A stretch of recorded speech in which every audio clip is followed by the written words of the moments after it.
Party people! All right, we could have done. We almost got a copyright strike, violating music rights. Mm-hmm. Hey, it's party time. NCAA finals. We got nothing going on the screen currently. However, the NCAA championships are about to get going. 157 pounds. It's the first weight class, and it's one of the more interesting ones, in my opinion. Yeah, you got freshman Levi Haynes, senior Austin O'Connor. Man, Levi Haynes has just been getting better and better as the season has gone on, and beats Peyton Robb in Big Ten Finals, beats him more convincingly in the semis against NCAA champion Austin O'Connor, who's been undefeated this year, has looked so good. Yeah, gonna be awesome. I mean, here's the thing: when you look at the 157 bracket, and you're like, all right, who's the toughest person in here?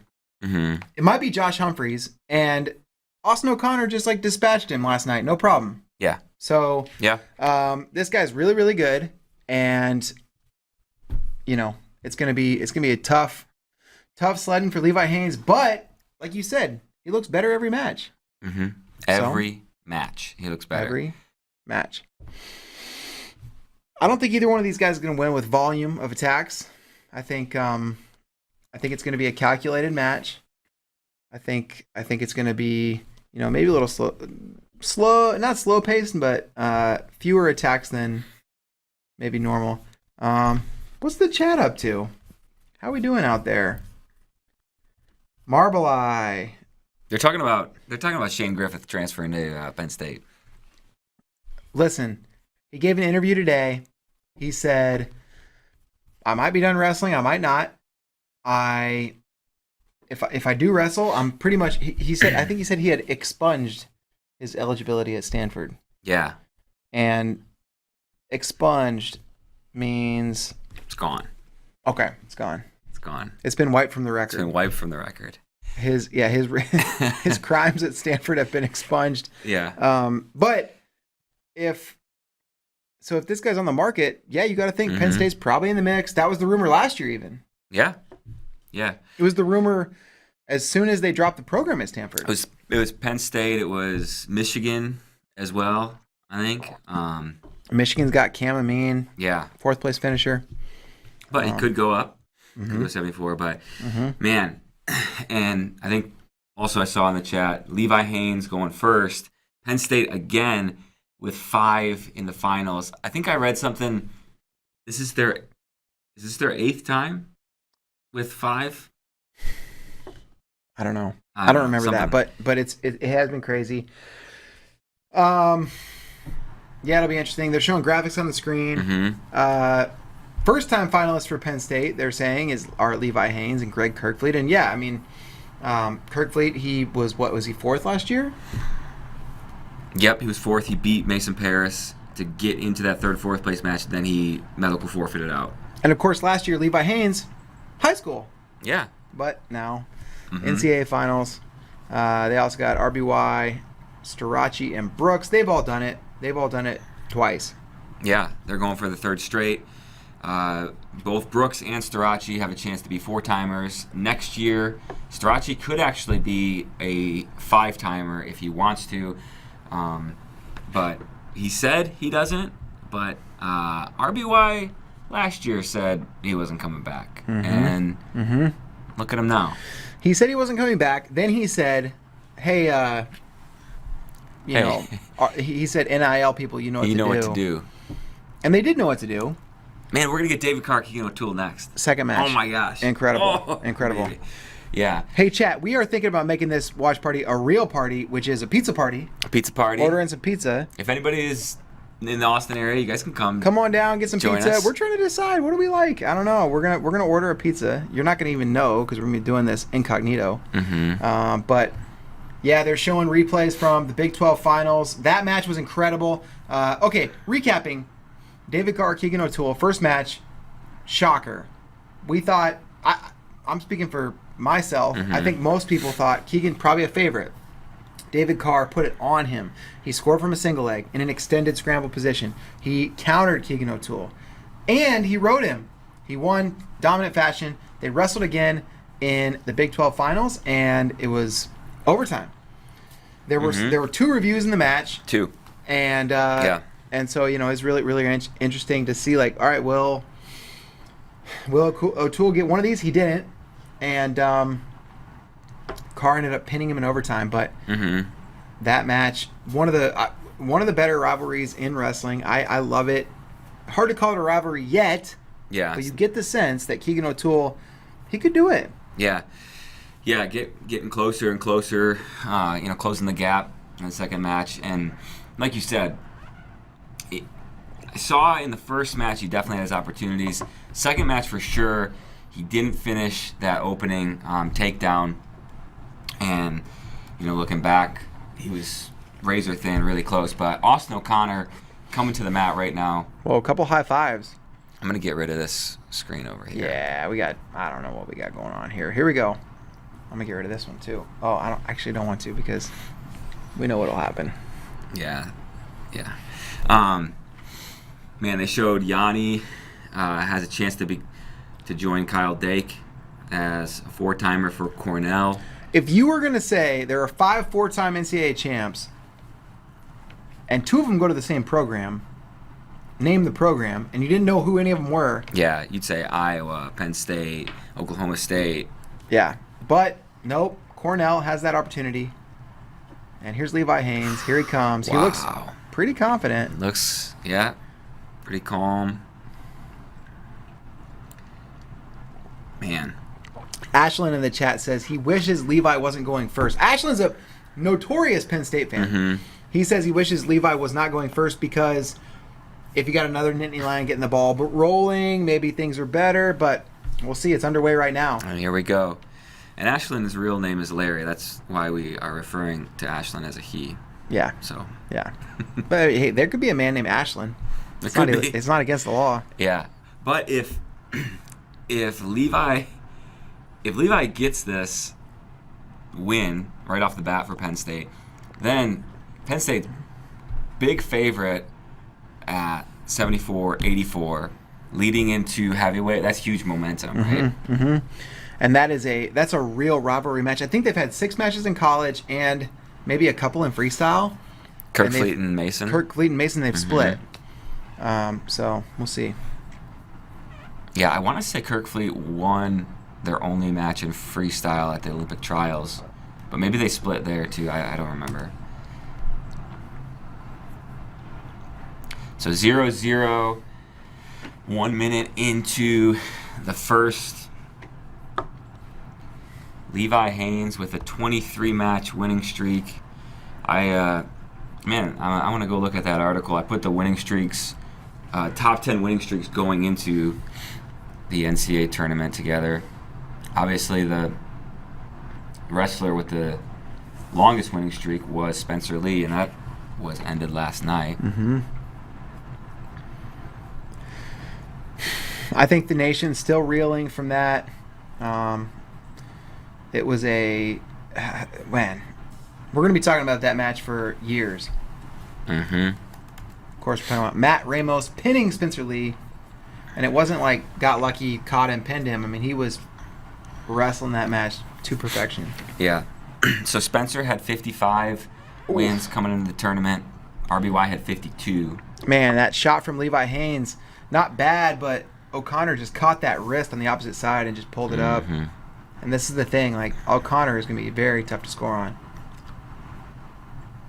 Build-wise, O'Connor and Haynes look like the same guy 4 years apart in maturity. And O'Connor, all those tattoos. and the tattoos. But I mean, I think, I don't know, Haynes a little longer, a little taller, but like similar build, and O'Connor just looks like a man, whereas Haynes looks like, coming into that phase of his life.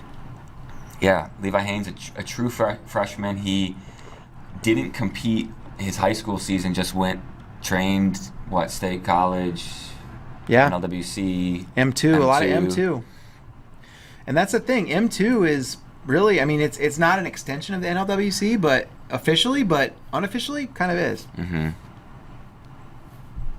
So 0-0, 5 seconds left in the first.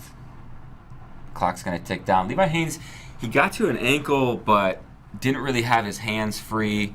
Kind of got there real slow.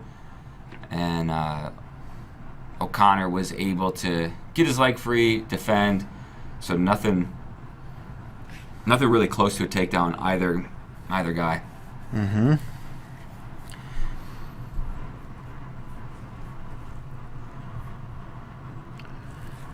Let's see how Haynes does underneath. O'Connor is a stingy wrestler in every position. Oh, wow. Oh. Almost a count there. There could have may have been one swipe, but nothing really that close to back points. And this could be a big difference area for Austin O'Connor. We talked about maturity both in their, physicality, but just in match management, yes, riding.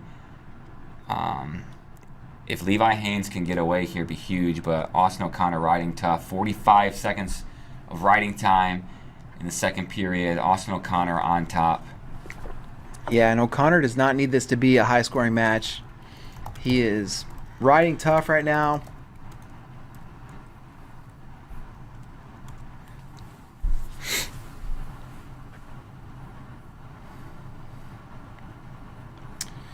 All right, Ezra in the chat. Where do you watch the matches? Those are on. Oh, back points. Oh my gosh, back points. He got 2. He's holding 2, and O'Connor's still riding. Wow.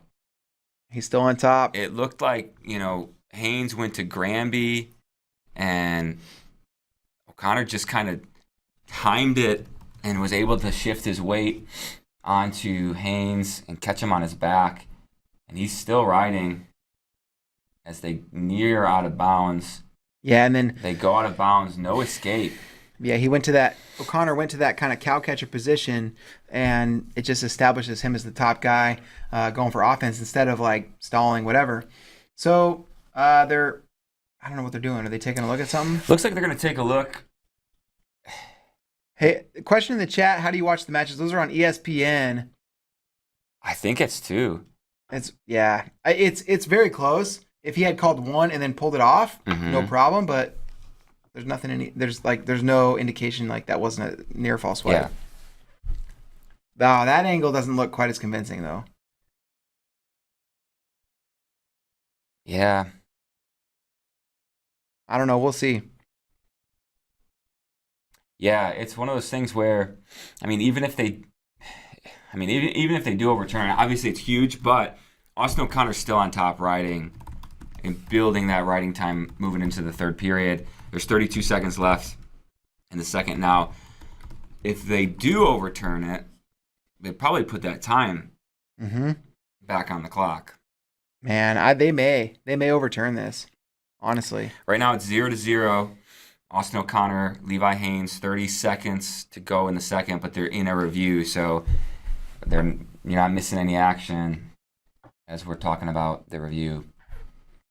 And kind of their reputation of Penn State, they usually win their challenges. I don't know that anybody keeps track of challenge record or anything like that, but it just kind of feels like Penn State always gets those challenges. Yeah, it does. It really does. Mm-hmm. They kind of know what they're going for.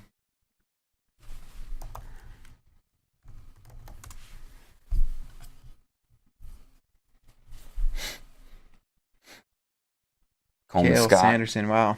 Coleman Scott suited up. Yeah, Cale suited up too. Tony Ramos, but Jimmy Kennedy, he just got the pullover. Okay. Regular day at the office for him. This really is huge. But at the same time, we've seen these young Penn State guys, Shane Van Ness, Levi Haynes, get down early, stay cool and calm, work their way back. We saw in the quarterfinals where, let's see, they're reporting on the review, no near fall. Okay. So call is reversed, 0-0. I thought they might take that off after 30 seconds go back on the clock. Yeah. The first angle I saw, that's kind of what I thought they may do.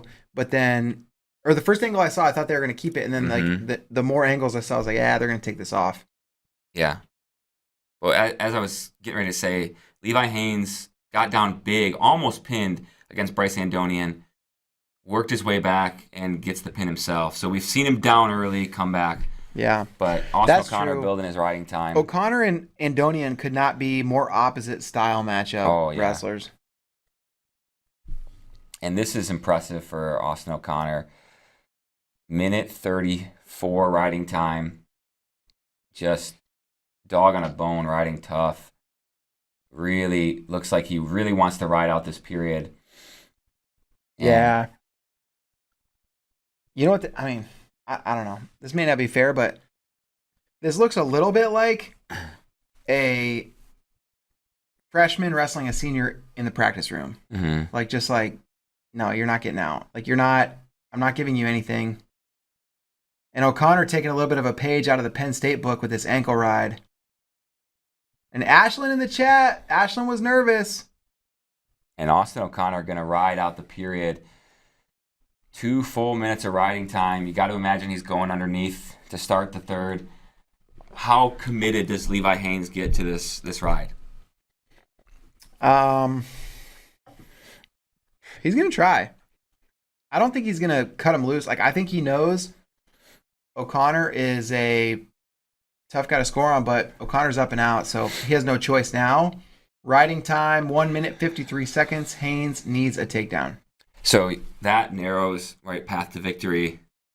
It's almost like Haynes has to get a takedown late now and ride out, force overtime, win in overtime. Yeah, or 2 takedowns, which man. Or force stalling, which Austin O'Connor, I don't believe he's got. And looks O'Connor like reattack. O'Connor going to finish a takedown. Wow.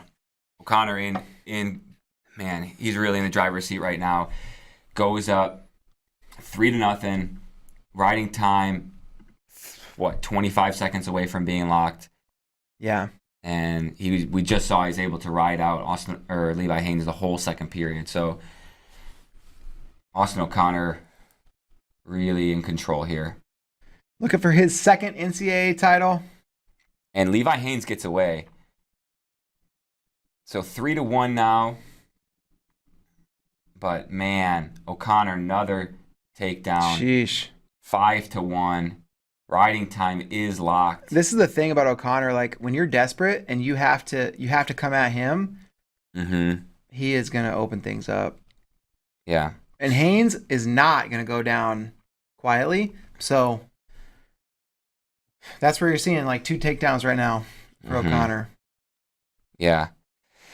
So riding time point locked. It's 5-1 on the scoreboard. Now 5-2 with an escape. 45 seconds to go. Haynes coming forward.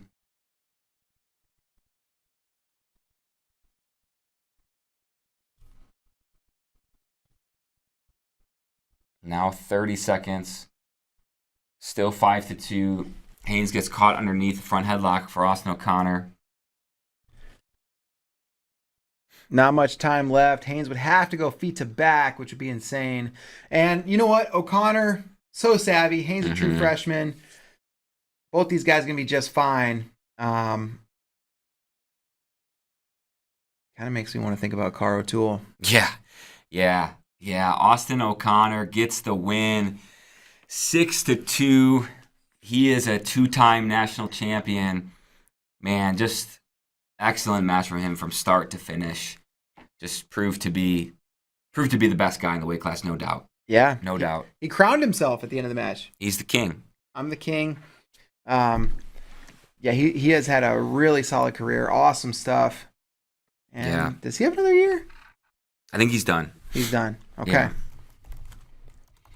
Big hug there I know to he's the North going to Carolina go into staff. MMA. He talked about that.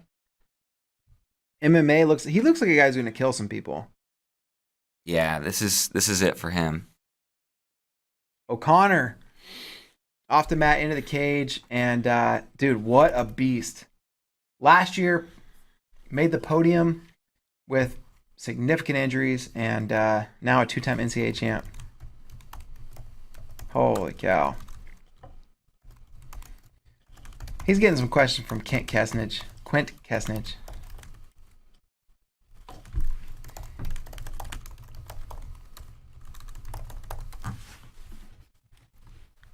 Oh, little gainer. Dang, you don't see those a lot.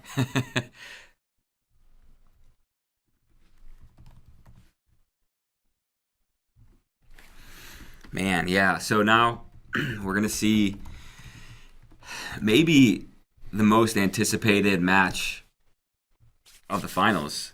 Obviously Yanni winning 4 is the most historic, biggest story, but this match between Keegan O'Toole, David Carr is like, it's the match, right? It's probably the best match.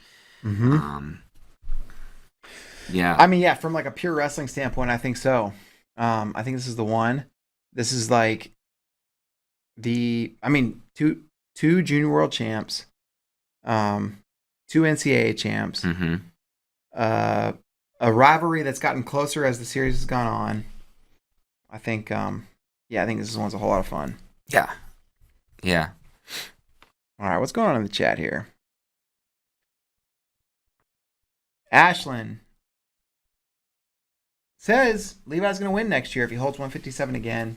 I think he can. Yeah, it's a good prediction. Yeah. I mean, with how much better he's gotten throughout the year, what we saw from him this tournament, he's going to be the number 1 ranked wrestler going into next season at 157. Yeah, 100%.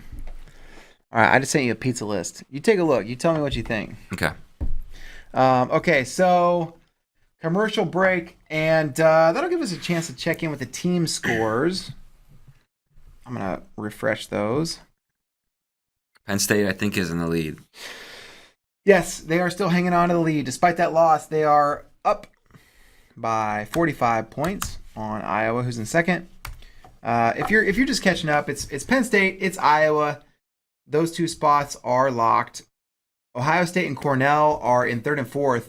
Ohio State 70.5, Cornell 68.5. So we're not going to know the outcome of this team score until the final match of these finals, because we got Cornell versus Ohio State head to head. It's Yanni, it's Sasso. That's the last match of the night. Why? You already know. Because Sasso's going to try to Sasso's going to try to beat Yanni, who's trying to be a 4-timer. So could be pretty fun. Man, there's so many choices here on a lot these of choices. pizzas. A lot of choices. Okay. Guys, we're turning this watch party into a pizza party. Baby. Yeah, we encourage you to do the same. We're going to be ordering from East Side Pies. Yeah, you can order from there too. Why not? They have contactless delivery. That's key. That's crucial, because we don't want anybody waiting on us, because we're not going to be able to. We're going to be in here, so we're going to wait for them to text us, and then we're going to run out in between matches and grab the pizza and hope that the people, the street toughs around here don't grab it. All right, let's see what else is going on. I just saw a comment that was the first call that somebody's seen overturned the whole tournament. Okay, well, I saw another one. Dylan Regason got a takedown in overtime against Jesse Mendez. Match is done. Yes. Overturned. Jesse Mendez wins. Yeah. Tiebreakers. Wins again in tiebreakers the next match and becomes an All-American. But yeah, 100%. I can't remember any others than those 2. So, but it's a good. The point is, you don't normally see them overturned, right? Not very often. Yeah. Man, so many pizza options. I know. There's a lot to love, you know? I could go many different ways here. I think the Staggerly. You like Supreme? Yeah. Staggerly looks good. I'm not a huge olive guy, but whatever. I'll get down with an olive every once in a while. A lot of these pizzas, they've got olives. They're big olive people over there at East Side. Mm-hmm. But I can do olives. I got it. I was going to say that one. All right, so 1 match down, 9 to go. There's the BOK Center from the drone. I wonder what people have thought about Tulsa. There was some criticism coming into the event, but listen, Oklahoma, they know wrestling. People care about it. I haven't seen any criticism since the event started. I haven't either. But we've also just literally been in this room for the last 3 days. Yeah, that's pretty much what we've been doing. We have also driven to our homes in the morning. Just to sleep. Like in the night and then driven back here in the mornings. Mm-hmm. So that's been about it. Yeah. It's different than the Olympic watch party. Middle of the night. We slept here. Yeah, listen. Some of us may or may not have brought our tents to... There's Trump. Wow, there he is. He was there for AOC. Donald Trump loves... If there's one thing we know about Donald Trump, loves AOC. Yep. Loves it. I wonder what the story is, why he is there. I don't know. I mean, yeah, no idea. Here we go, baby. David Carr's already on the mat. Maybe Donald Trump is looking for that matchup finally with Dan Gable that he tried to get in the White House. Mm-hmm. David Carr. Keegan O'Toole looks like he's going to shoot something with a bow. A bow. In his pre-match picture. Which one you like there? Yeah, either that Supreme one or the big medium looks good too. Wait, what's the big medium? Hold on. Mushroom. Mushroom, bacon, spinach. Greg Gorgonzola. I don't know. How do you feel about that? I love it. You like it? Yeah, it looks good. Should we do it? Let's do it up one time. Here we go. Here we go. David Carr, Keegan O'Toole, shake hands, and they're wrestling. Oh my gosh. David Carr goes to the footwork like immediately. Within the first 5 seconds, he's done 2 footwork sequences. Mm-hmm. And O'Toole just taking him towards the edge of the mat. Yeah. Keegan O'Toole taking ground. Dude, both these guys have a swagger to them. Mm-hmm. And, wow. Keegan to the leg. And this is where we saw he wasn't able to finish. What's he doing there? He's looking to work his hand inside. It is an interesting adjustment for O'Toole. Brings the foot up. Yeah, Keegan, in the last match, he took a lot of time trying to finish a single leg. Oh, now Keegan's trying to collect that wrist. David Carr does a really good job. Grip. He's got to have crazy grip strength. Yeah, he was able to do to Keegan there, just reached down, grabbed the right wrist of Keegan, just held onto it with one hand. That was really impressive. Was able to bring it down to the mat, and now Keegan kind of put himself in a funky position here. Yeah, might need to just hold for a stalemate, and that's what we're gonna get. So, yep. Almost a minute goes by. Holy cow.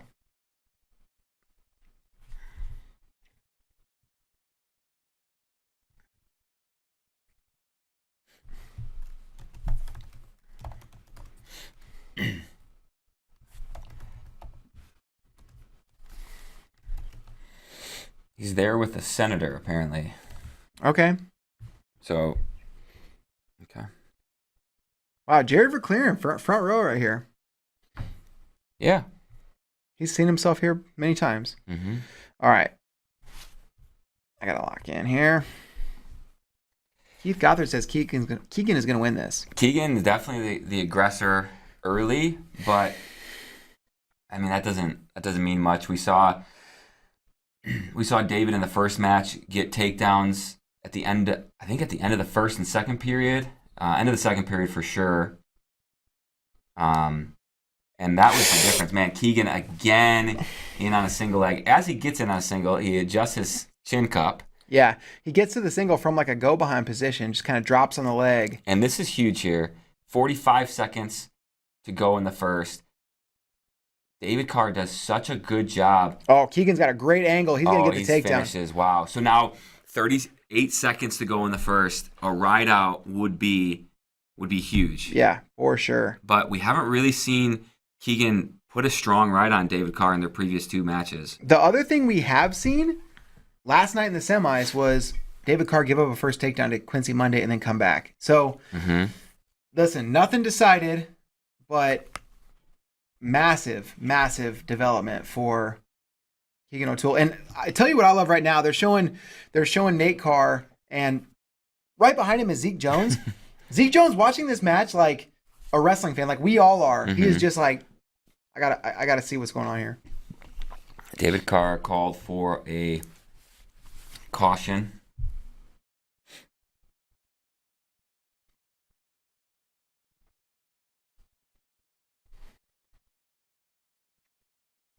$20 to go here in the first period. Keegan O'Toole riding on top, up 2-0. Keegan working hard. Under 10 seconds now. And, man, Keegan gonna do it, ride out the first period. Massive. Wow. Man, that is huge. 4 minutes to go in this match. A lot of wrestling, but that's putting yourself in good position to win if you're Keegan. And if you're looking at the semi results, right? Carr, who by the way has had an insane path. He wrestled NCAA champ Shane Griffith in the quarters, and then NCAA finalist Quincy Monday in the semis. But O'Toole dominated in the quarters, and dominated in the semis. Semis too against Cam Amin. Keegan doing a really good job again, riding really tough. Almost a minute of riding time now. And Keegan drops to a leg, and David gets away. But minute 3 riding time for Keegan. And so David Carr gets to a single leg on the edge to go out of bounds. Minute 24 to go in the second period. Keegan O'Toole up 2-1 over David Carr. Keegan worked really hard in that first period, got to the leg, 2 or 3 different times, finished at the end of the period. We haven't seen Carr get to a leg at all yet, right? Yeah.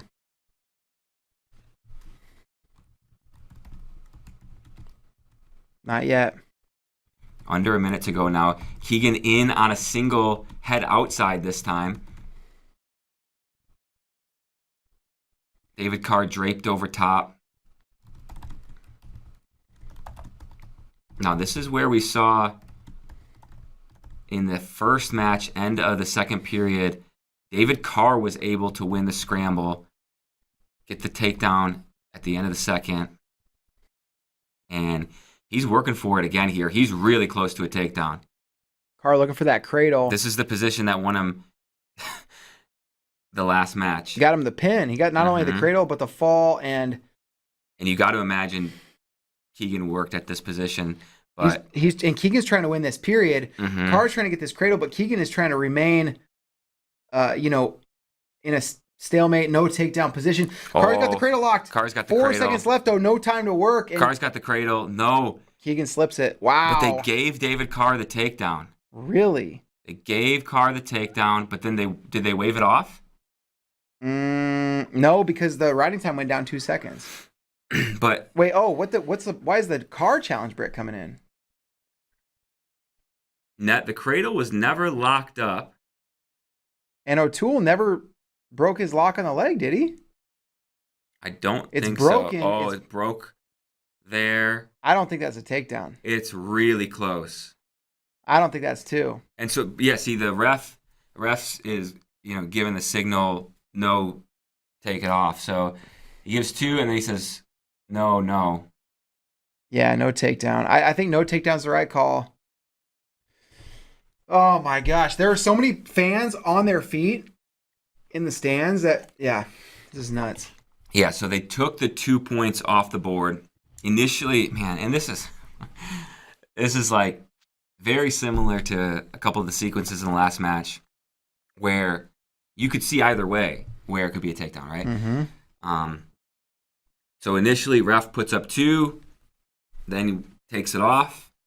So Iowa State challenges. Let us know in the chat. What do you think? What do you think? Takedown or no takedown? And this is where is really interesting. Really interesting. Yeah, no takedown. Call remains. Yeah, that's right. I think. Before these two wrestled, going into their first match, you thought Keegan's going to win the scramble. If the wrestling gets extended, it's going to favor Keegan O'Toole. But here, in every match, it's favored David Carr. Every match. And it has been really, it's been Carr, but now you wonder, is it like, okay, O'Toole is such a learner, a couple cracks, now the scramble start to favor him. So Keegan gets the escape. Riding time, under a minute. That's huge. And now David Carr picks up his pace and gets in on a single leg. Looks to switch to a double. O'Toole locked in the crotch.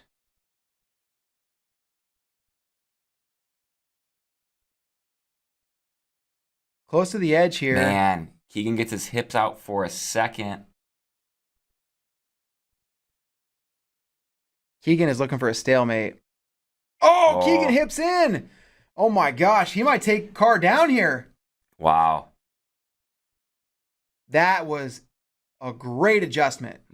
Holy cow. This could be it. If Keegan wins this scramble, he's going to win. He's got the takedown. 5-1 now. He's got a takedown in a super deep tight waist, too.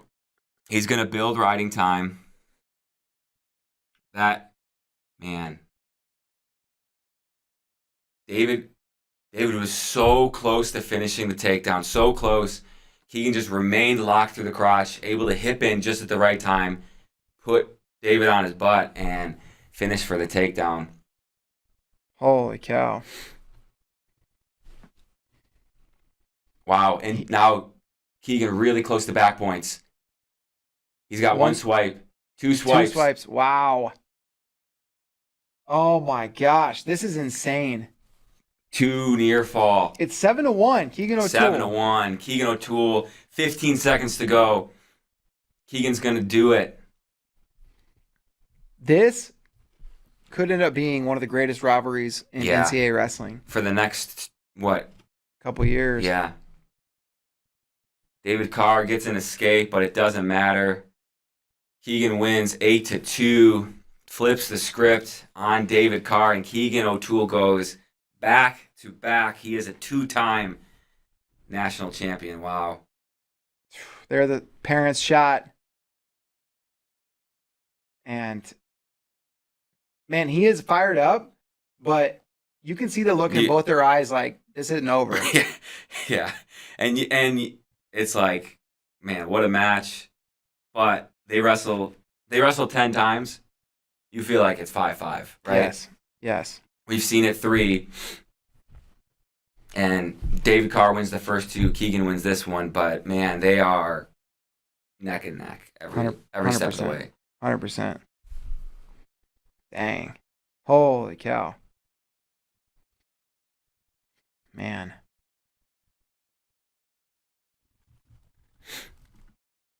That was insane. Chat, what are we thinking? Ashland, great match. One with Funk, 100%. Hey, and we have a film on the site about Keegan O'Toole. It's called Funky 2.0. It's about his development through the youth wrestling system. And so, yeah, I mean, check it out. It's going to be really interesting to kind of get inside this guy's mind. What a result. He loses twice to Carr, and you saw him make incremental progress in the rematch. Now, round 3, he gets the dub. And it's funny, there's Quentin Kesnich. He literally was interviewing David Carr in this same building 2 weeks ago at the Big 12 Championships. Yeah, wow. Let's see. Somebody in the chat asking, where's the live link? That is on ESPN.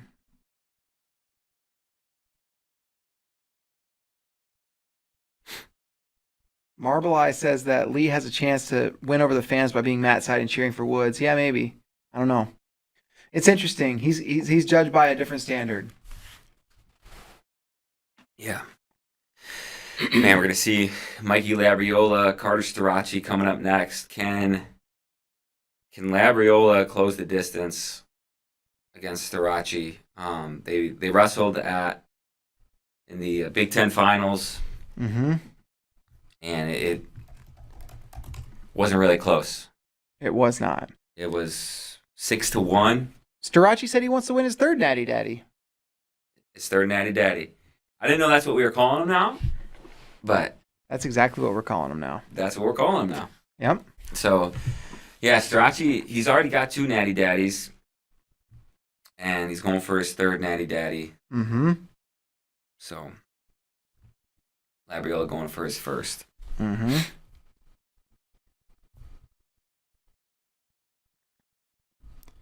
Yeah. So 2 matches in. Austin O'Connor wins the title at 157. Keegan O'Toole wins at 165. Mm-hmm.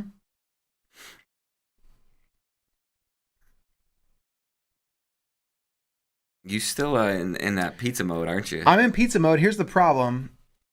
There are multiple locations for East Side Pies. And the first one said, we are out. They can't deliver to our location. Pizza. No, they have pizza. Okay. They can't deliver to our location. But it's the one that's on one of the cross streets that we are on. But so now I'm going to a different one. Okay. And they say they can deliver. So wow. I think they're inefficient, but it's fine. All right, yeah. Give us your picks for the upcoming matches. Hey, is anybody taking Labriola? Excuse me for not getting a lot of pizza work done during Car O'Toole. I was having a hard time locking in. No, that's perfect excuse.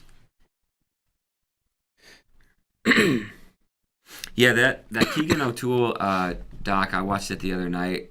It's really interesting because it looks at it from the perspective of a really high level wrestler from elementary school to middle school, and like Keegan was having a ton of success, even moving into high school, but like didn't feel like he was performing as good as he should have, was coming in like 5th at nationals or 6th, and like not enjoying the sport anymore. And so kind of addresses some of like performance anxiety and how to think about practice and competing. So really an interesting documentary for sure. You get to hear from Keegan's parents, you get to hear from Keegan, and then of course Ben Askren talks about that coaching relationship. And so it's a cool little 30-minute, 25-minute doc.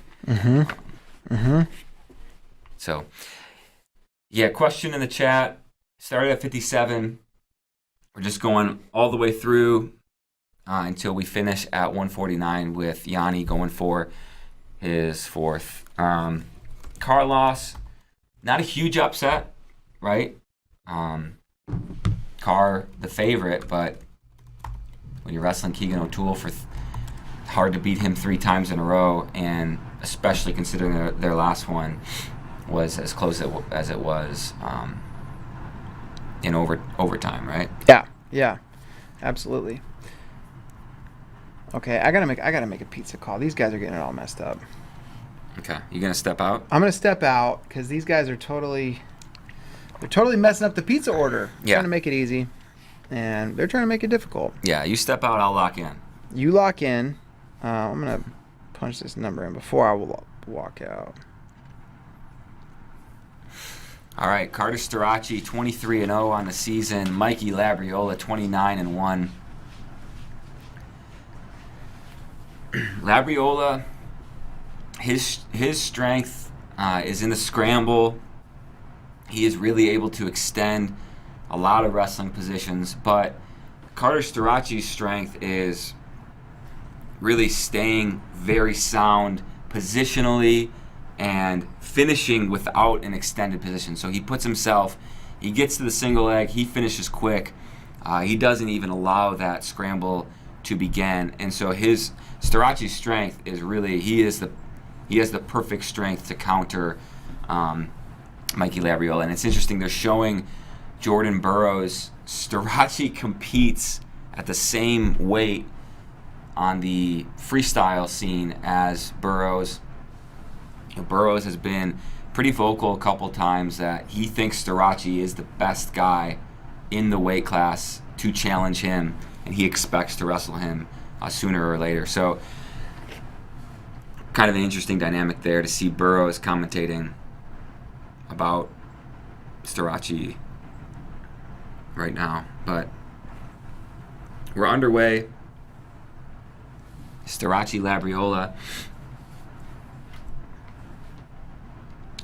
30 seconds into the match. No points on the board just yet. Just hand fighting to this point. A couple fakes for Starachi.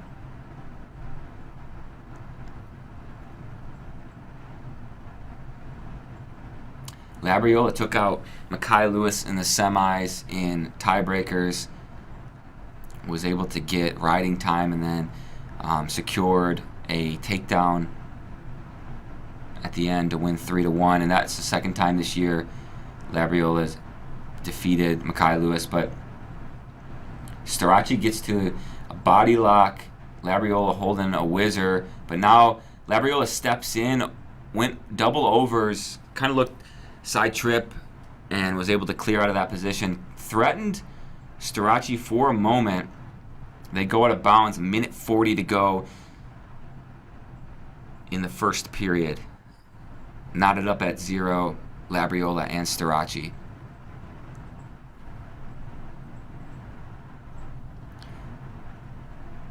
Starachi does a really good job in the hand fight, wearing down on his opponents, putting a lot of pressure. And here's what we see right away. Little club swing single, and Starachi gets in and finishes very quick. And for as good as Starachi is on his feet, on the mat, he is one of the best riders. When he wants to ride, seems like the guy on the bottom doesn't really have a choice. Yeah, he is. I mean, and that's one of the things that makes him, like, these top positions aren't necessarily entertaining to watch, but gosh, so brutal. Like, you see the power that he demonstrates to hold somebody down. It's pretty intense. We've got an Iranian wrestling fan in the YouTube chat. Welcome. There you go. Does Carr have another year? Yes, Carr has another year. Who's the Hodge favorite? It's Yanni, right? No? Mason Paris? Austin O'Connor? It's not Yanni. Yanni lost. Yeah. I don't think it's Yanni. No. I think it's Mason? Austin O'Connor? It's got to be Mason. Austin O'Connor's pretty. He's got some pretty good bonus. Okay. Maybe they still give it to Wyatt Hendrickson. Starachi. He might pin him. Looking for the fall. He's got 17 seconds. And there it is. He gets the fall. Carter Starachi. Wow. Flexes. Holy cow. Man, just like that. Labriola went to roll through. Starachi crunched right on him. Gets the fall with 10, 15 seconds to go in the first period. Dang. Where does Starachi fit in that Hodge watch? Well, 3-time national champion now. Pin in the finals. Man. Yeah, it's nuts. Holy cow. They're going to show a replay. And Labriola tried to roll. Starachi just caught him. He picked up that leg. Crazy. Wow. Dang. He got his third natty daddy, just like he wanted. He said he was going to do it. What's better than 3 natty daddies? 4 natty daddies. 4 natty daddies. Or, for Starachi, potentially, 5 natty daddies. Yeah. He's the only one that can do it.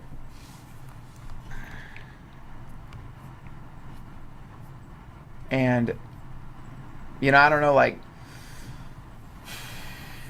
Spencer Lee looked unbeatable after he had won 3, so who knows. But it does seem like if Starachi wanted to win 4, he could do it. The big questions for him are, he has expressed that next year he wants to wrestle 74 kilos. And if he wants to do that, he's probably going to have to start adjusting himself down mid-season. So that could take a little horsepower off. Marvel Eye goes, glad he got the pin.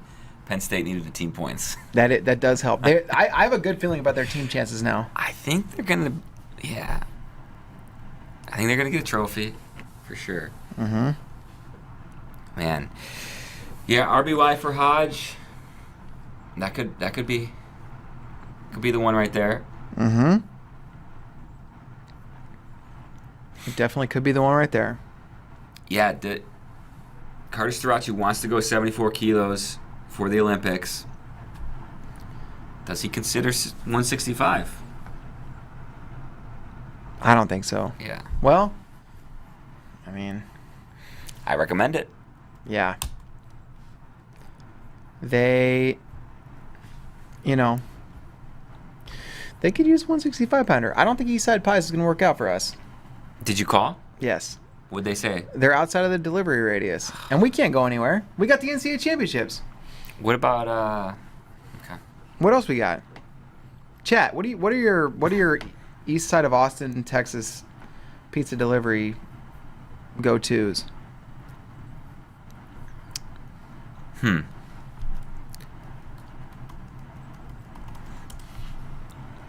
Man, Cal fired up. Now we got Aaron Brooks, Parker Kekais, and we saw this match just on the other side of our wall over here at the All-Star Classic. Mm-hmm. Aaron Brooks was so impressive. I don't know how many takedowns he got. 5 over Kekisen. I think the score was like 12-8 because Kekisen got a takedown late in that match, but it wasn't that close. Yeah. Penn State now with 133.5 team points. Southside Pizza now? Maybe. Well, hold on. I didn't like them. No? I think that's what we got last time, and I waited forever. All right, let me I try. almost saw a fight in that lobby too. Let me try something else. I'm going to try to order our East Side, but I'm going to try to do it through a Grubhub instead of through their website, which was terrible. Okay. Guys, it is hard to order pizza when you're trying to watch these matches too. I just can barely look at this stupid pizza website.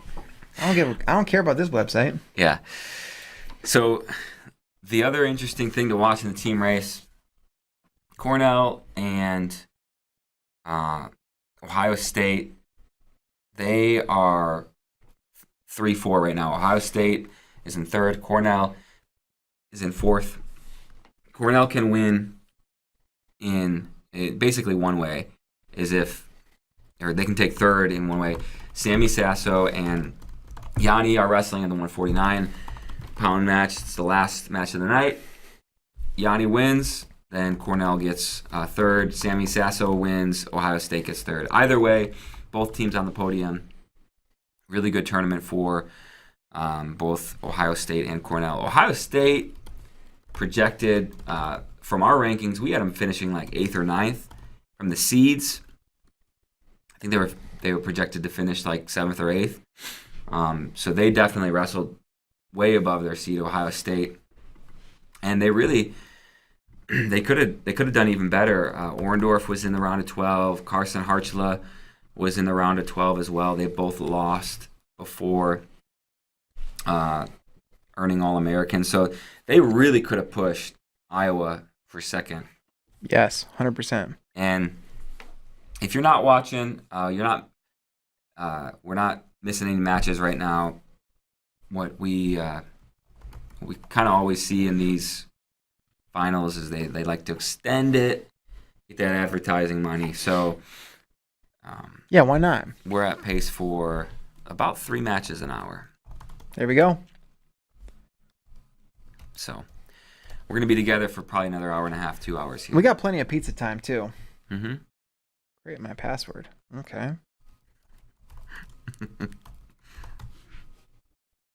Keep me signed in. Why not? Yeah. This Eastside Pies, they're trying to break you. You know that, right? They're trying to break me but they have no idea that if they knew what I was going through right now. All right. Brooks is going to melt Parker. Maybe? Yes. Yeah, what do we got? What are our predictions here for this match? I mean, my prediction is that it's going to go the same way it's gone, like the 9 times they've wrestled, and Aaron Brooks is going to win. I think. Yeah. They've wrestled so many times. Yeah. Between Fargo trials. Mm-hmm. Yeah, NCAA is the All-Star. What are the odds we eat a slice of pizza before 125 pounds? I don't think it's very good. No, I think we're slicing it up for Vito and RBY. That'd be a good time to have a slice. Man, Vito. Anybody picking Vito after what he did to Dayton Fix? Tyler Meisinger is. Is he? Mm-hmm. Okay. Aaron Brooks, 16-1 on the season. If you didn't know, Aaron Brooks lost to Marcus Coleman. Kind of a, I don't know, odd. Can call it a fluke maybe. Got, I don't know, it was almost elevator. Put on his back, 4-6, got down early, and wasn't able to come back. So Marcus Coleman, solid. I think he took 5th this tournament, 4th or 5th. But yeah, Aaron Brooks, he's been the best guy at 184 pounds over the last 3 years.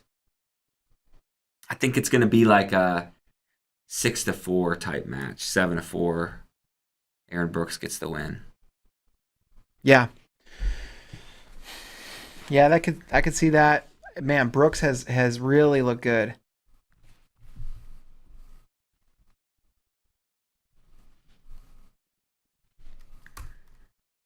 Tanner Sloan, Nino Bonacorsi coming up next. And then big boy Mason Paris, Greg Kirkfleet. That will be really interesting.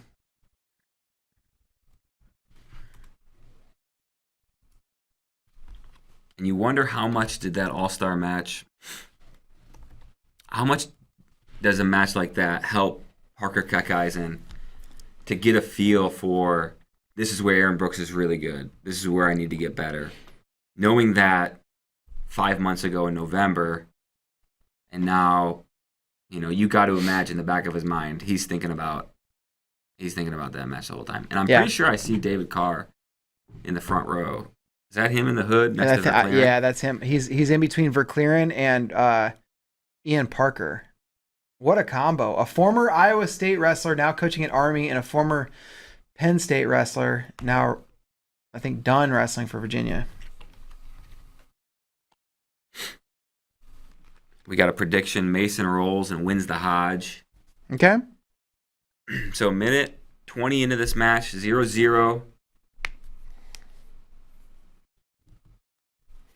Keckeisen doing a pretty good job of staying in the hand fight, but I still, you still give the edge to Aaron Brooks here. And I think that's what I talked about on the conference weekend watch party, where Aaron Brooks looks really calm in the hand fight. Yes. And you can tell he's putting a lot of pressure on his opponent. And that is what makes him, so, dangerous. As the match goes on, he kind of just gets smoother and more fluid as he wears down his opponent in the hand fight. Guys, I had a little pizza on the brain, and so I still want to know. Oh my gosh, Aaron Brooks is so tough. Looking to finish here. He's got the leg up in the air. He's got it. I still want to know, as this match is happening, what you guys think about this Carr-O'Toole rivalry that we have. It's now officially a rivalry. Mm-hmm. I was just putting the results in the results article, and it's like, man, I think we're going to be watching these guys for a long time. And it's like, if you're David Carr, you trade those 2 wins for a national title. Yes. Every day of the week, right? Yes. You know what's wild is, like, you almost feel like neither of them's going to win a Hodge anymore, because they're going to beat each other throughout the year, but they're going to be 2 of the best. Yeah, Keegan's still on pace to be able to be a 4-timer now. He was 3rd as a true freshman in the COVID year, so that year basically is just a freebie. Mm-hmm.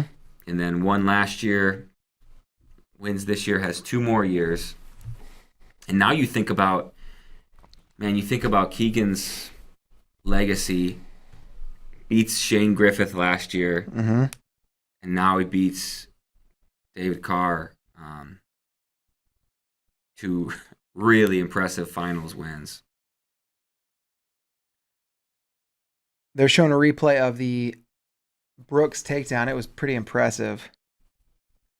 By the way, I know we're talking Hodge a little bit on here. Have you brought up the Hodge rankings while we're sitting there? Mm-mm. Okay. I didn't know if you did while I was out there. So, number 1 in our Hodge rankings, Spencer Lee. He lost. He's out. Number 2, David Carr. He lost. He's out. Okay, number 3, Mason Paris. His bonus rate, 64%. Okay. Dominant score, 4.5. Okay. Number 4, Austin O'Connor. Bonus rate, 82% before NCAAs. Dominant score, 4.52. So, it may be O'Connor. Mm-hmm. Aaron Brooks in on another single after Keckeisen gets the escape. And take down Brooks. 4-1 now.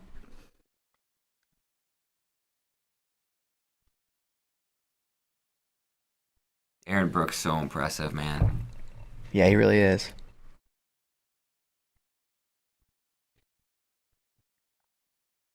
I think Brooks may go for bonus points here. Yeah. You've already done it, right? You've done it this year.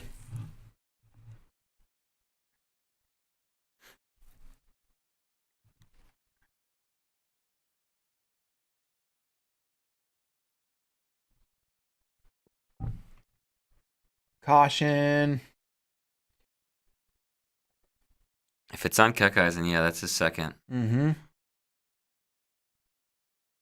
Ross in the chat, the YouTube chat, Brooks is a different level. Yes. Man, you see these guys in college wrestling that are starting to look like Olympic, world level guys, and Brooks one of them for sure. Mm-hmm. That's the thing we were talking about when we went to lunch today, was like, who's going to be the guy from this class to challenge the Kyle Dake, the David Taylor? Is it going to be Keegan O'Toole? Is it going to be David Carr, Aaron Brooks, Starachi? Mm-hmm. Yeah, those guys, as amazing as they are, they can't stay on top forever. Can Aaron Brooks beat David Taylor? Yeah. If Aaron Brooks beat David Taylor in the 2024 Olympic trials, it would be really sad for David Taylor. I would feel very confident for USA at 84 kilos, 86 kilos. So 4-2 now, Aaron Brooks in the lead.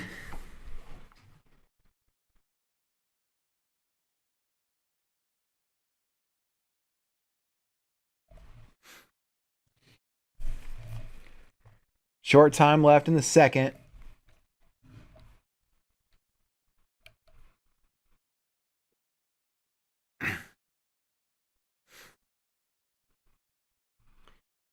Yeah, David Carr sitting with Aaron Brooks' parents. It's pretty well known. Carr and Brooks are super close friends. Yeah, last year they're showing the clip after David Carr took third. Aaron Brooks, David Carr celebrates with him after he wins his national title. And David Carr just loses 2 matches ago, and he's out here cheering on his friend. Pretty high character. Yeah, for sure. Gosh, that is crazy. And did Brooks get another point for a caution? I think he did. It's 5-2, and Brooks is out. Now it's 6-2.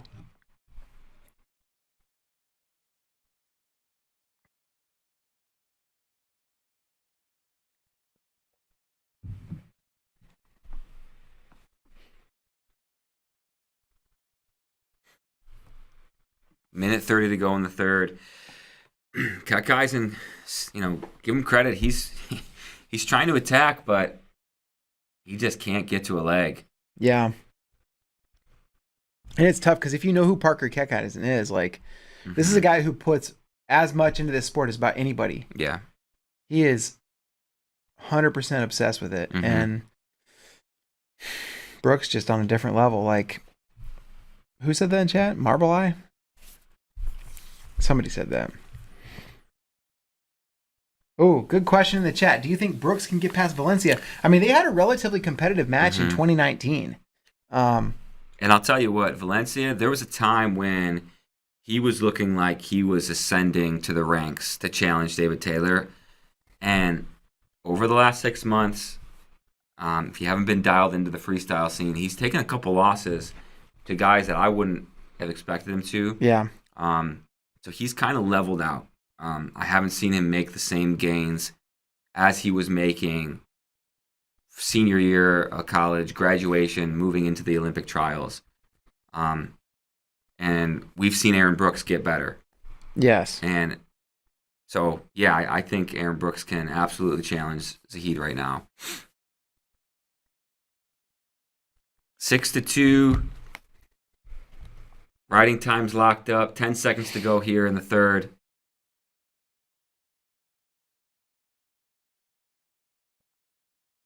And that's going to do it. Aaron Brooks going to win his third straight national title. 7-2 over Parker Kekheisen. What a competitor.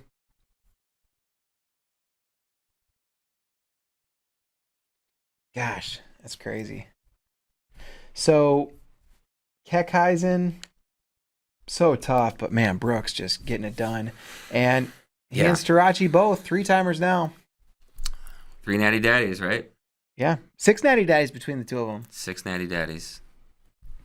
So Penn State goes 2 in a row at 84 or 74 and 84. Dropped the opening match at 57 with Austin O'Connor taking out Levi Haynes. Man, first guy that gives him a hug off the mat, David Carr.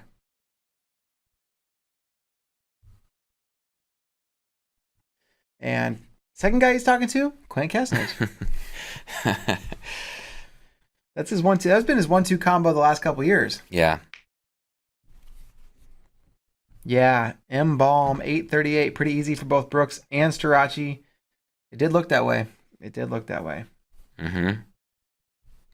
Pizza update. They say between 735 and 745. Okay.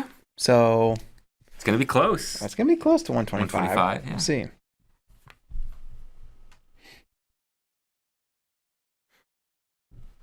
Brooks gave Kesnich a little wink. We can't hear the questions he's asking, but I assume that means it was a great question. Mm-hmm.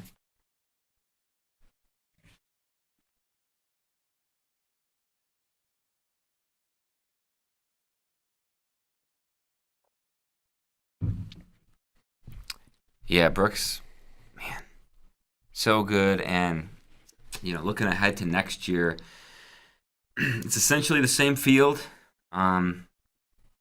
Any red shirts coming in, anybody coming up from 74 to challenge Aaron Brooks? I don't think so. Same thing with Starachi. I don't think anybody's coming up to challenge. I mean, I know Gabe Arnold called out Starachi, but Nelson Brands is... Yeah, he's looking good. I think Gabe would benefit from a year probably. Mm-hmm. You wonder about Ohio State. Could it be Rocco Welsh? Could it be somebody like that that's in there? But is Geog going 84 next year? Yeah, but those guys even, to go with Brooks, right? That's brutal. Yeah, I'm not saying it. No. Not me. Like those guys trying to get on the podium, okay, let's talk about it. But trying to be Aaron Brooks, no way. Yeah. Not right now.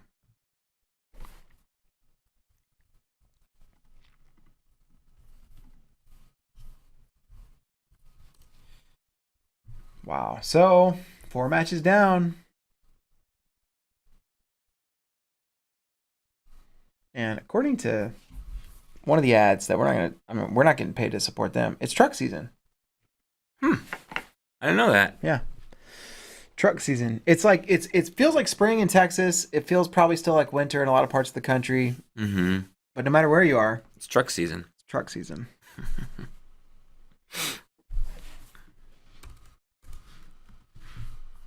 Man, Aaron Brooks, Carter Starachi, so impressive. Yeah, I mean that's the progression for a lot of these guys at Penn State, and it's different than David Taylor, Ed Ruth. It's different than Bo Nickel. It's different than Jason Nolf, Zane Rutherford. It's been for these guys squeaking out those wins. You know, we saw it this tournament with Bo Bartlett, Van Ness. But then as the career progresses now, here comes the dominance. Yeah, Starachi's, he had picked up his bonus this year. 65% this year. It was only 25% his freshman year, 56% last year, 65 this year. So, and then we see a pin in the finals. He had a pin to start the tournament as well. So, pretty impressive for sure. You know, if you compare it to the David Taylor, the Ed Ruth, not as dynamic, right? But equally dominant. Yes. Yeah. So super impressive for sure. And then, all right, so coming up, 197. Let's talk Nino Bonacorsi. Okay. Tanner Sloan. I think if you're, outside perspective looking in, you have no ties to either. You can root for both these guys, right? Yeah. You can root for someone like Nino Bonacorsi, who has been an NCAA runner-up before, from, Pittsburgh, just like, program kind of like getting turned around by Keith Gavin. It's like, all right, and here's his national title. Could be really cool. And then Tanner Sloan, as an All-American before, punches through, makes the finals for South Dakota State, one of Damian Hahn's recruits, right?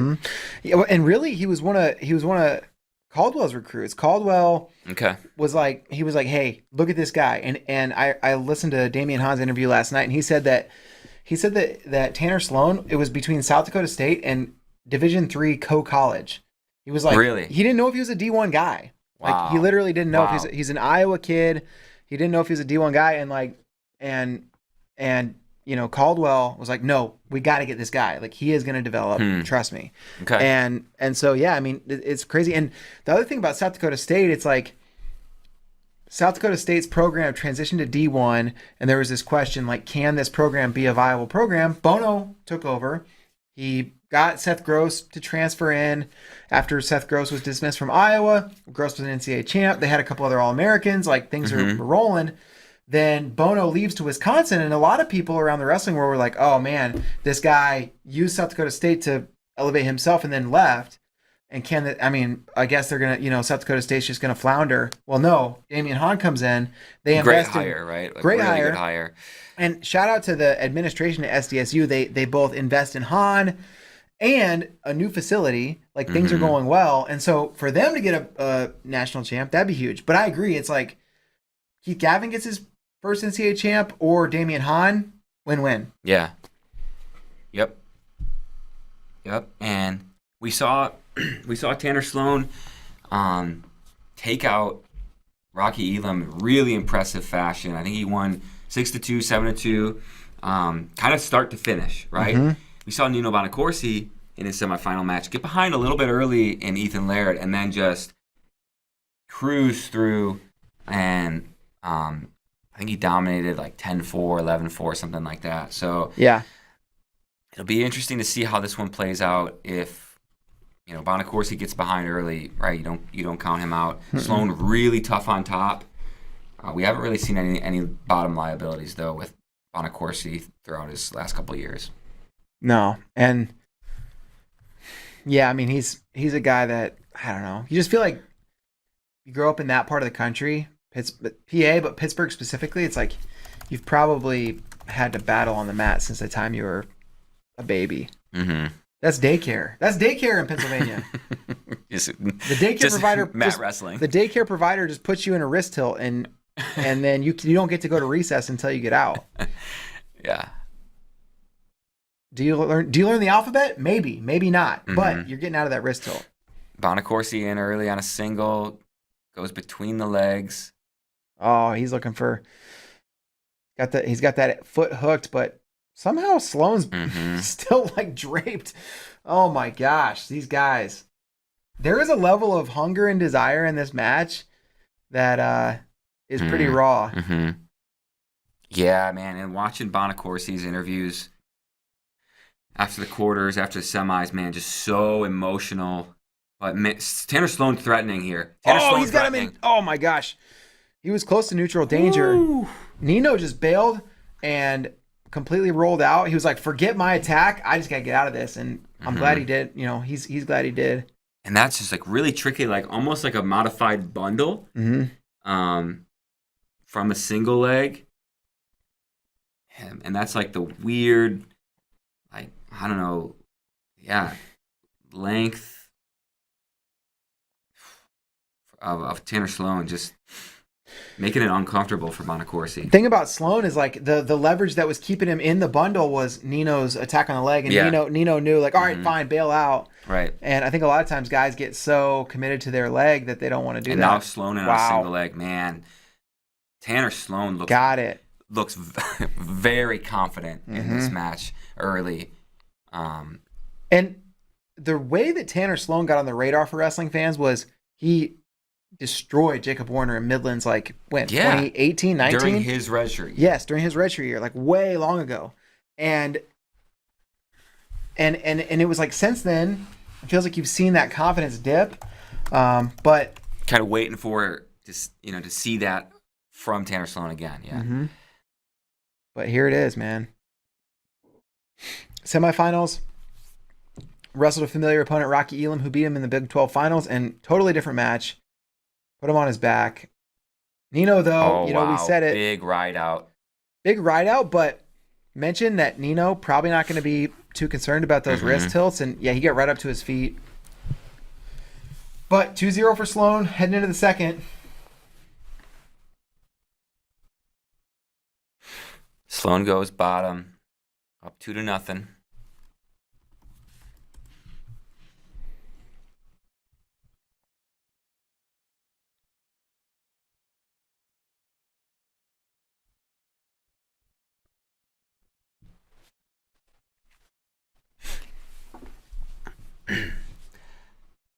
Bonacorsi, tough on top, not really known for being much of a dynamic turner, but can put on a ride for sure. Yeah, gritty there.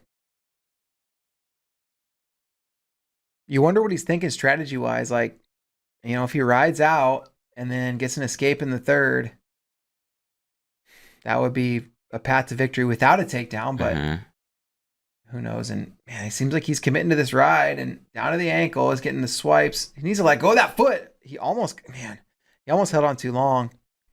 And Sloan gets an escape, so up 3-0 now. Nino in on the shot. This is where he loves to be. And pretty good angle on it. Oh, he may trip for the finish. Nino in good position on the edge. Gets it. Holy cow, this is a match. Big takedown. This is a match. So Nino now inches closer. It's 3-2. Riding time moving up for Bonacorsi, 23 seconds, 53 left in the period. So if he rides out, he'll have that minute. And he's got the one finger of Sloan. He's trying to take it home with him.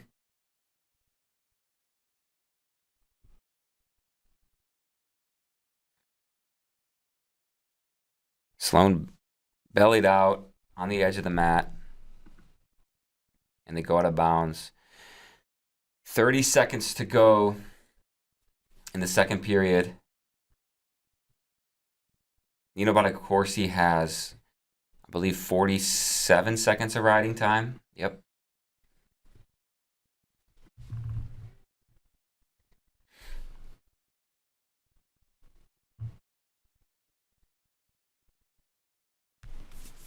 All right, 20 left in the period. Sloan to his feet, fighting hands. And Nino can take him out of bounds if he wants. Oh, he returns him inbounds. Very nice. Oof, riding time over a minute now. Sloan fighting. And this is what we said at the beginning, where it's like Bonacorsi can get down early, but you don't count him out because of that.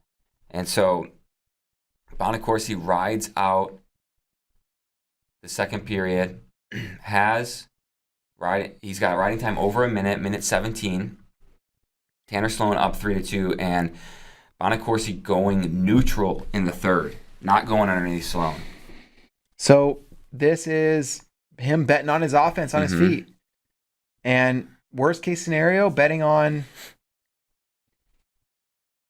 the chance they go to overtime. He also knows that Sloan has turns. Yeah. You know, it's not just can he ride me for 17 seconds. It's like if he gets the wrist in the wrong way, he can get a turn, and he respects it. Nino in on a shot. He's on the leg. Sloan in the splits and puts his foot off the mat. They're gonna get a fresh start. And we've seen Bonacorsi just really pick up his offense, and we haven't really seen Sloan get to a leg or really attempt a committed shot just yet since his takedown late in the first period.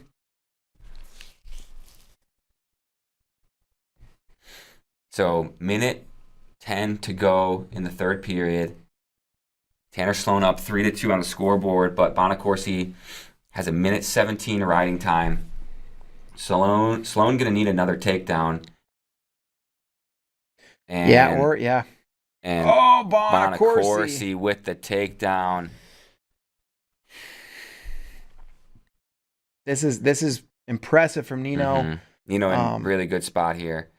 So much passion from both these guys. And looking like it is going to be Nino. Still 35 seconds left in the match. 4-3. Riding time secured. So Sloan going to need to do something really quick here. Yeah, and he's not doing anything quick right now. He's all the way spread out. I think there is blood on Nino's arm, and if the refs see that, that may be the opportunity for Sloan to get a restart. Yeah, Bonacorsi looked up at the clock. Sloan talking to Bonacorsi. Dude, he's just Bonacorsi's just slapping him on the chest. Wow, Nino wins it. Wow, he can't believe it. 5-3. Incredible. It's amazing. It really is. Nino's lips just completely bloody, smashed to pieces. This guy's in tears because he is so fired up to win this. Go for Nino. Wow. Yeah, what a match. What a match for Nino. Gets down early, doesn't panic, doesn't waver from his wrestling. Stays relentless in his attacks, puts the pressure on, and really that's what it was. Too much pressure for Tanner Sloan. We saw him come out strong, but really couldn't sustain it through the length of 7 minutes. Dude, and what a career for Nino. 2-time NCAA finalist, NCAA champ. Let's go. Brock in the chat is thanking us for doing the watch party. Hey, thank you for tuning in. We appreciate you guys. And Marble Eye says that he says if you think Pittsburgh is tough, try wrestling in Florida. Okay. He says many regarded as the Dagestan of the U.S. And I don't know how many, but I'm sure there is some number that do. I don't know what that number is. Our pizza's on the move. Oh, baby. Pizza's on the move. We're about to turn this watch party into a pizza party.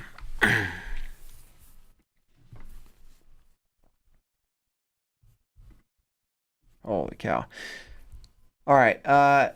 Nico, if you want, we can throw it to about a 60-second break, and then we can be right back. If that works for you, let us know. If not, we'll just keep partying right here. Man, look how much blood is Nino's lips are just destroyed right now. Yeah. Need a Blistex little NIL money there. Yeah, Blistex. He yeah. Look at that. There's going to be blood all over his dad's I think that's shoulder. His dad, and that's a wrestling dad that looks like he knows how to stay comfortable at a wrestling tournament. Yep. He's got the sweatpants. He's got the t-shirt tucked into the sweatpants. T-shirt, short sleeve t-shirt on top of the long sleeve t-shirt, tucked into the sweatpants, and a little mullet action. That's a wrestling dad right there. Yeah. Oh, for sure. Yeah, I love it.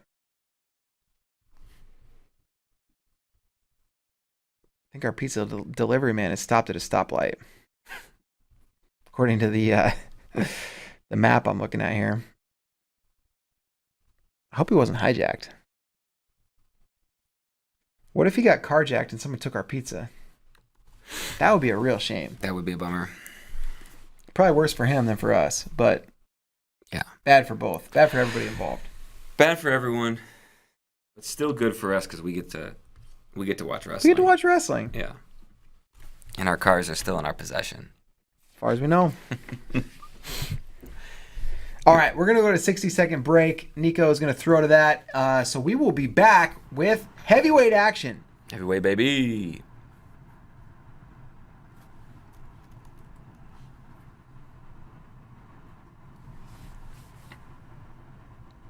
Heavyweight, baby.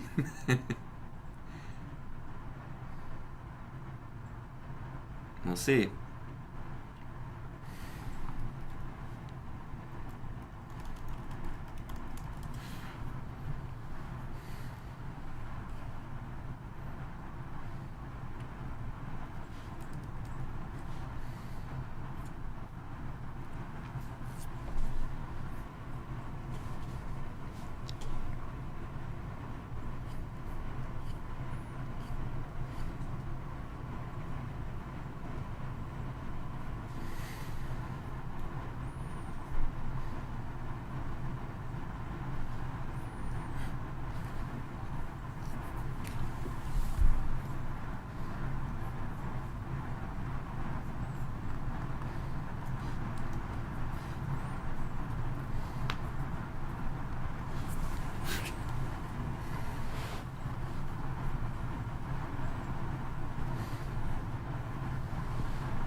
All right, we are back.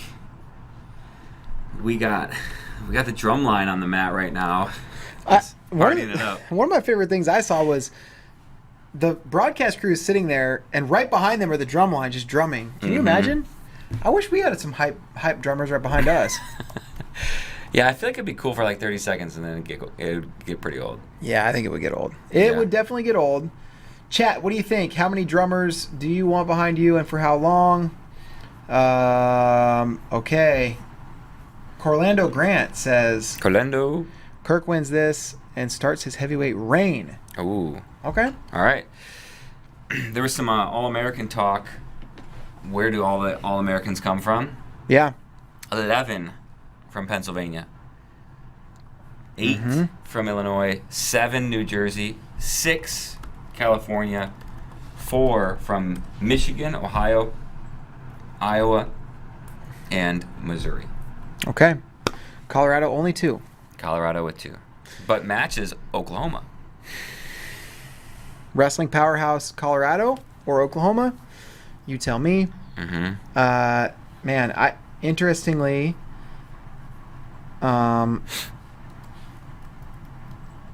Oklahoma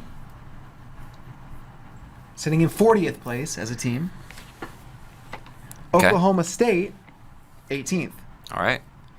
Also in 18th, tied, Colorado Springs-based Air Force Academy. All right. So we need another Colorado school to break the tie. Northern Colorado. Northern Colorado. Where are they hanging out? 25th. All right. There you go. So we got 2 All-Americans from each state. Compare the 2 programs and the 2 states' D1 programs. Colorado comes out ahead. Man, they're really taking their time with this commercial break in between 197 and heavyweight. I saw from Andrew Spey in the chat, in a different chat, that it's an 8-minute commercial break. It feels longer. ESPN loves 8-minute commercial breaks. Our pizza man also taking his time. This would be a great time for him to roll up, deliver us a pizza. We got all this time in between. Yep. We could be chowing down. Instead of chowing down, we're hanging out, waiting. Yeah.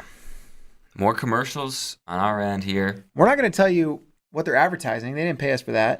But I did see a cartoon deliver a coffee to a human that's not a cartoon. Okay. I don't know what that could be. Yeah, I don't know either.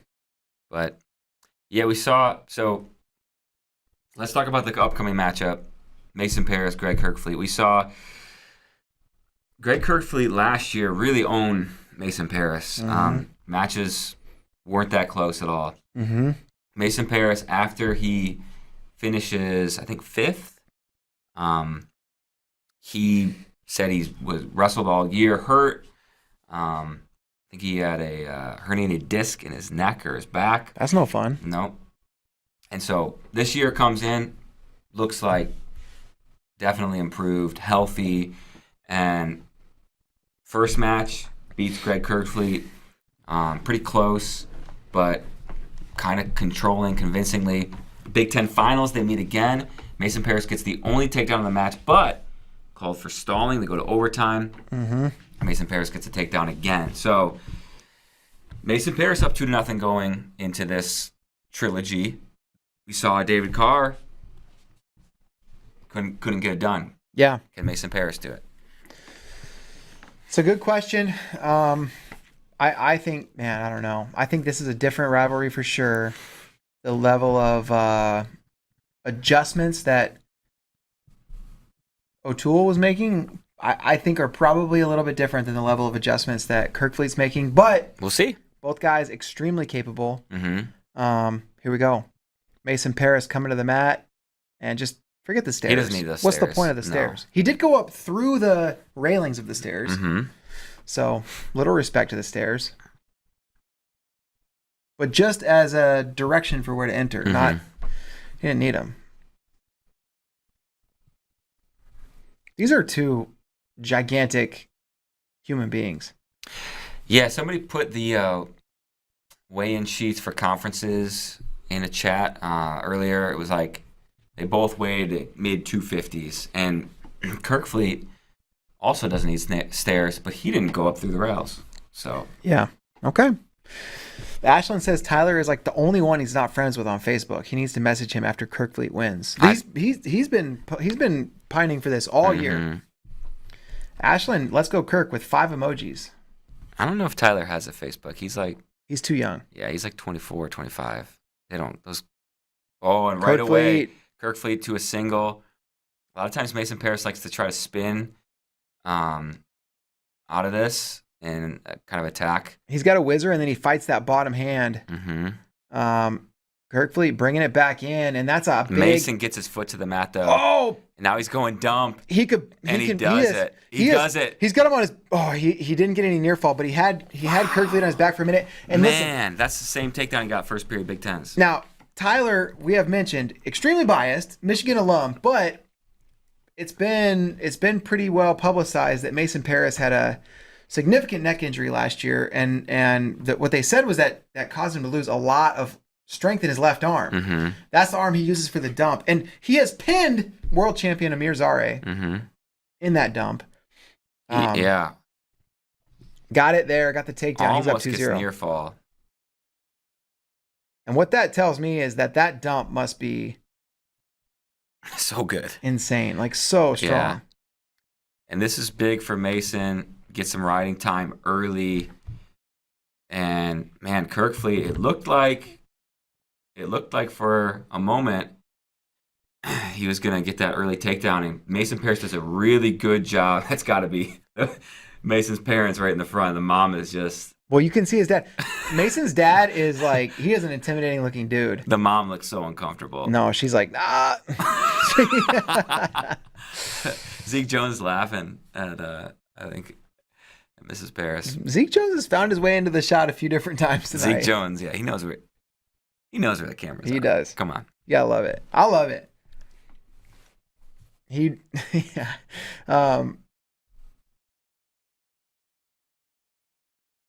Keith Gothard now predicting tummy time for Mason Parris for Kirkfleet. Oh, he rolls. Kirkfleet rolls, and he's in on a leg. And this is maybe to his detriment because he's on the leg, and Mason's just racking it up. He's not getting hit for any kind of drop down rule because it's the bottom man on the leg. And this is not an escape either. It is not. Yeah.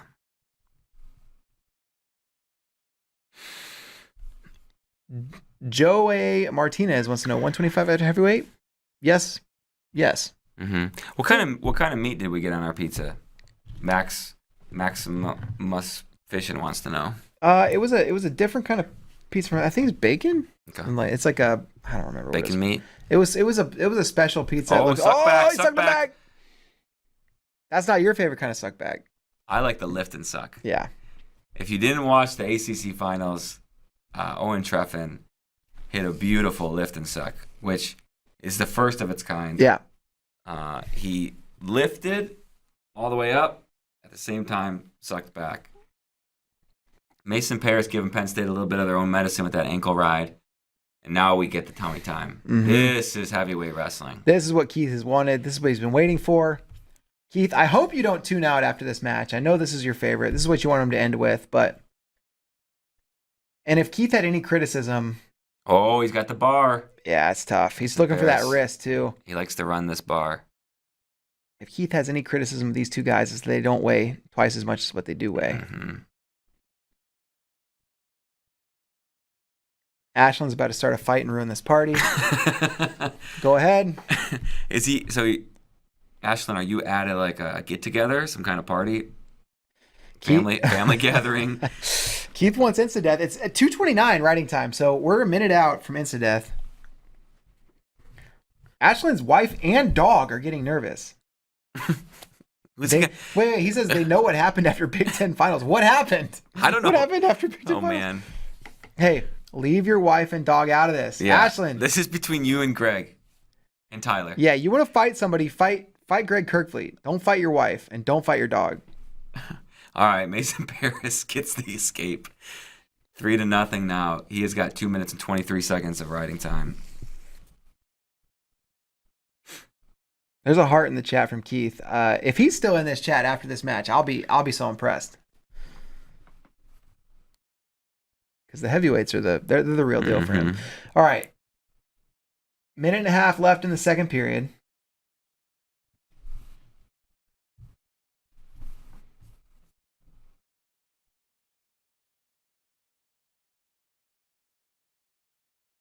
3-0. Mason Paris. 2 minutes 22 seconds of riding time, but Mason gets called for stalling. One lone fan in the front seat stood up and was like, "What?"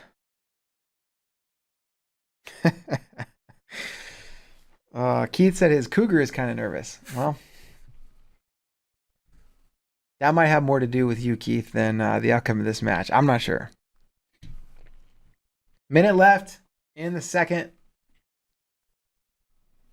Now, if Mason Paris has one flaw in wrestling matches that he's winning, is sometimes he doesn't know when to stop shooting. You got to know when to hold them.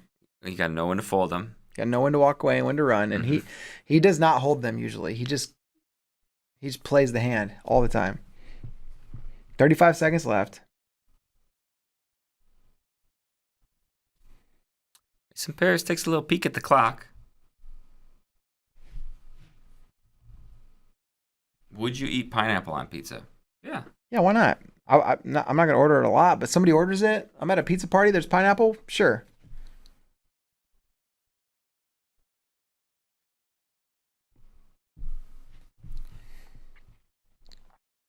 All right, 5 seconds to go here in the second period. Mason Paris holds a 3-0 lead, and now we're going into the third. Now, if you're Kirkfleet, I was going to say, do you pick bottom? But he did. He does.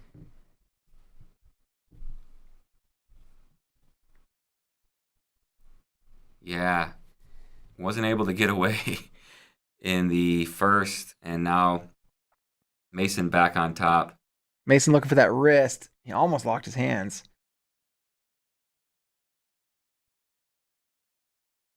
Mason, he was close to back points off that takedown, and then as he was riding, he was able to get to that bar, and that's where we saw a lot of tummy time. Mm-hmm.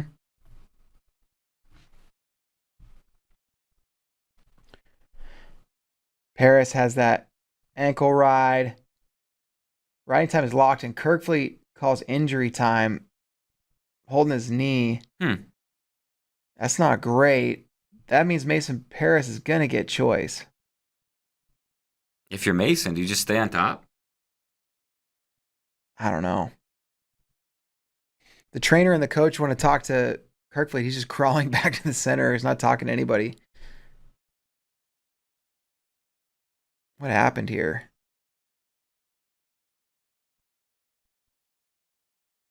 Yeah, it's hard to see any real visible motion, but that would have resulted in the injury. I mean, his knee was kind of locked out. Oh, the ankle turned in. I don't know. Mm-hmm. Man, they love. Yeah, the cameramen have identified Mrs. Paris, and they're locking in on her. Yeah, so Mason gets choice. He's going to go bottom, and riding time's locked, so probably not a lot of danger here, but he's got to mind his P's and Q's because you cannot give up a turn. Kirkfleet has the wrist.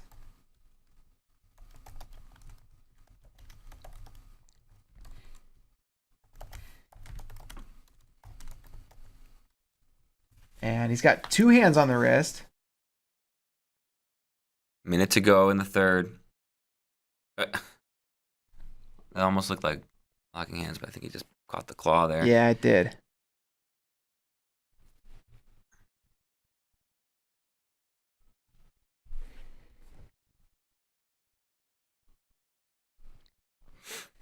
And Mason can kind of just hang out here. He does have a stall call against him.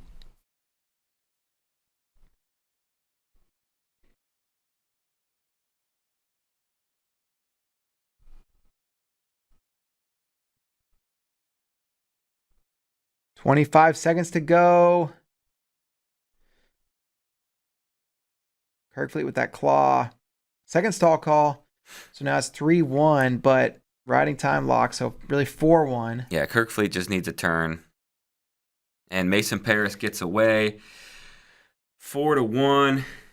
Going to be 5-1. And Mason Paris gets the win. He is your national champion. Mrs. Paris is excited. Mr. Paris is excited.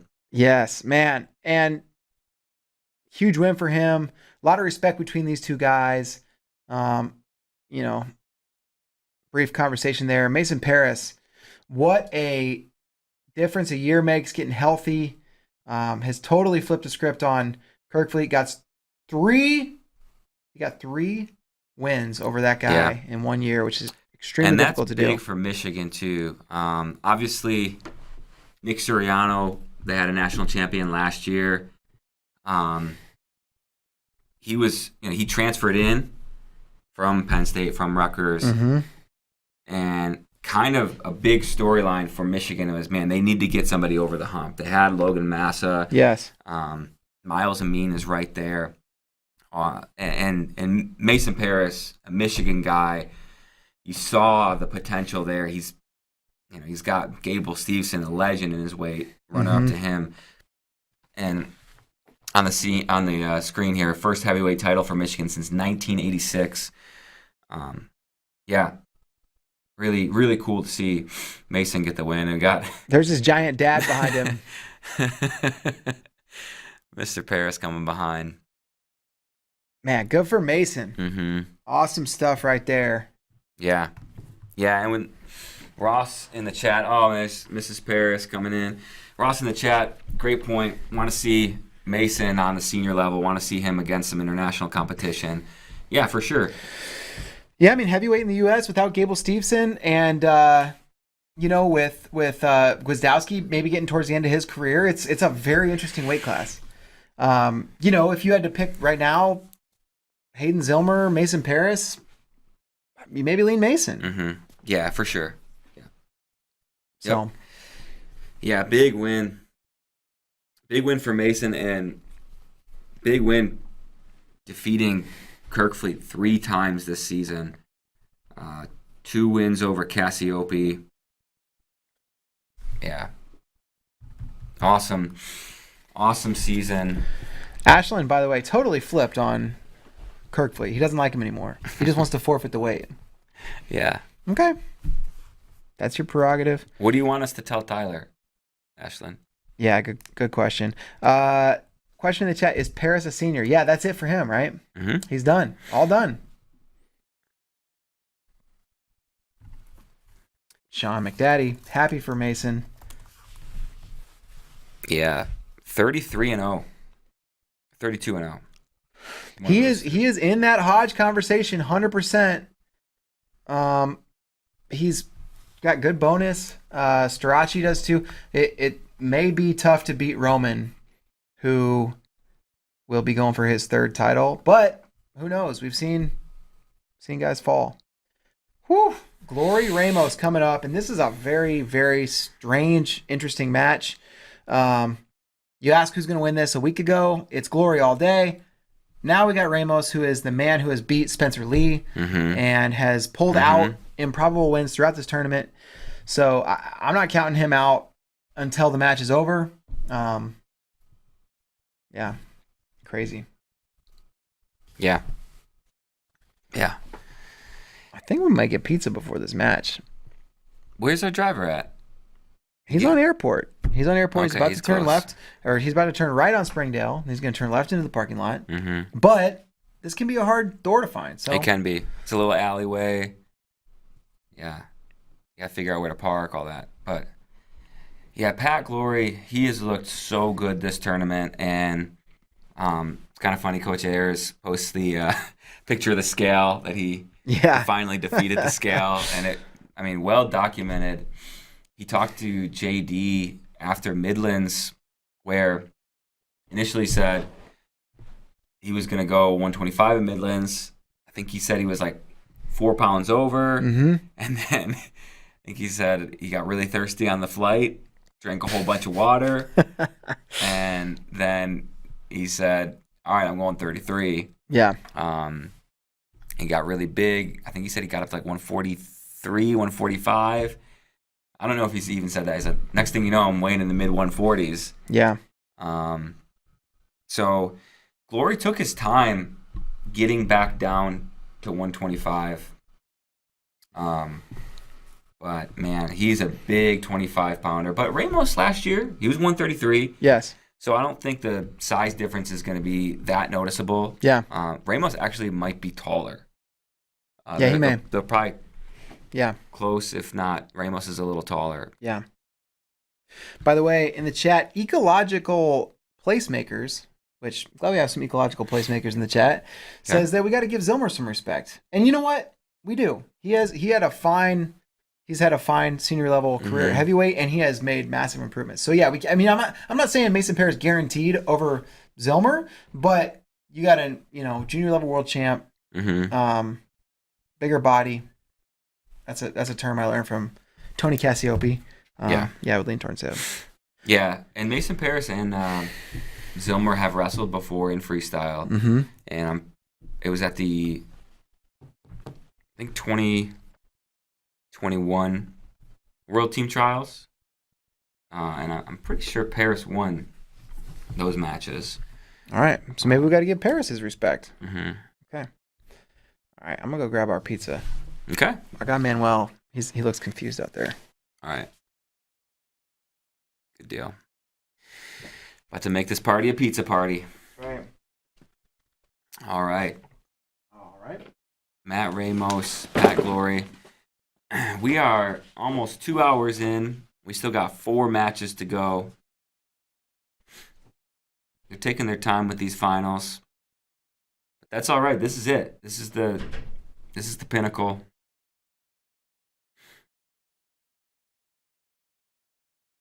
Yeah, EJ Newton, welcome to the YouTube chat. Familiar face. Started at 157. We saw Austin O'Connor win. Pretty controlling match over Levi Haynes. 165. Keegan O'Toole defeated David Carr. It was 8-2 on the scoreboard, but it was definitely closer than that. Carter Starachi gets a pin over Mikey Labriola. 84, Aaron Brooks wins 7-2 over Parker Kekheisen.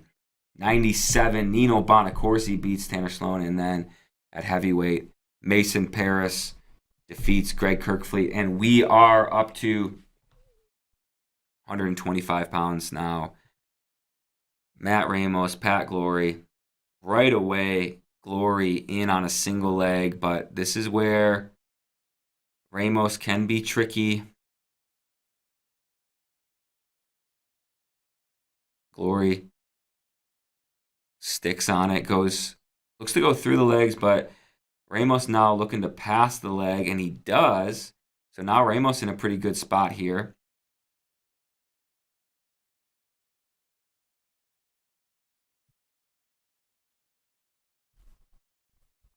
And they go down to the mat. I think this is going to be stalemated. Both wrestlers look content to get a fresh start, and they do. So 2 minutes, 14 seconds to go in the first. Pat Glory gets in on the leg, but we see some really impressive scrambling ability from Matt Ramos.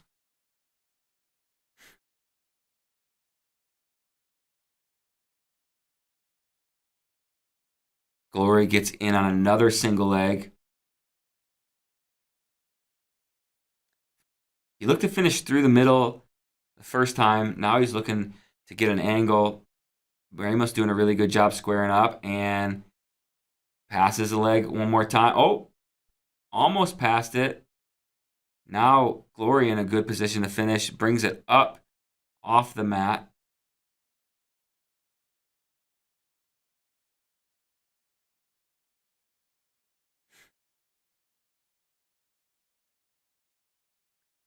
Glory still up off the mat. Now Ramos dives through, catches Glory's legs. Wow.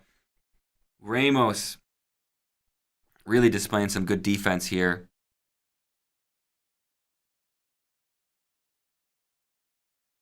I don't know. Glory looking to build his hips back up, but Ramos has both ankles.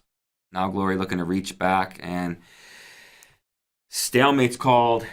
55 seconds to go in the first period.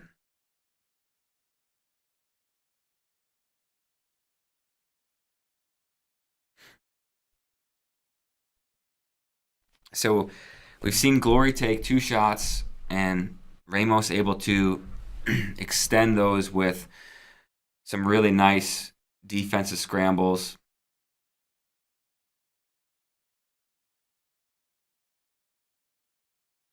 And now, if you're Glory, do you put yourself back in that position?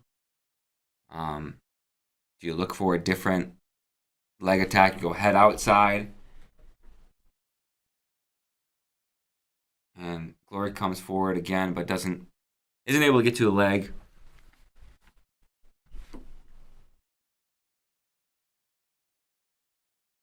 And we're going to go to the second period, 0-0. And yeah, as mentioned, you don't really notice much of a size difference here. Glory maybe a little more put together. Ramos a little longer, but I don't think size is going to be a differentiating factor.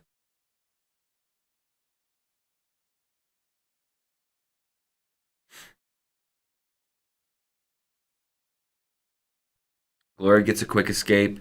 Ramos doesn't really commit to the ride.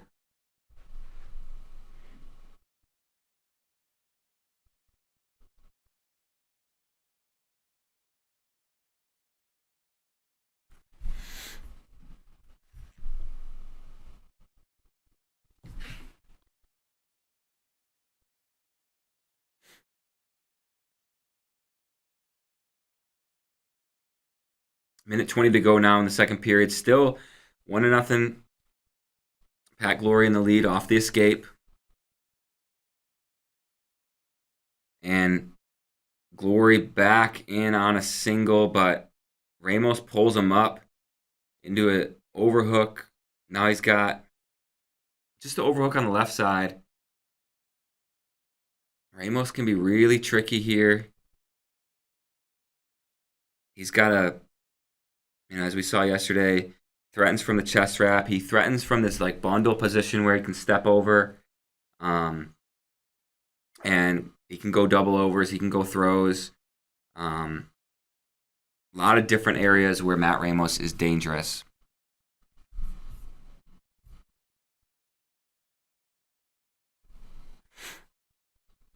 .30 seconds to go now in the second period. Still 1-0. Glory in the lead.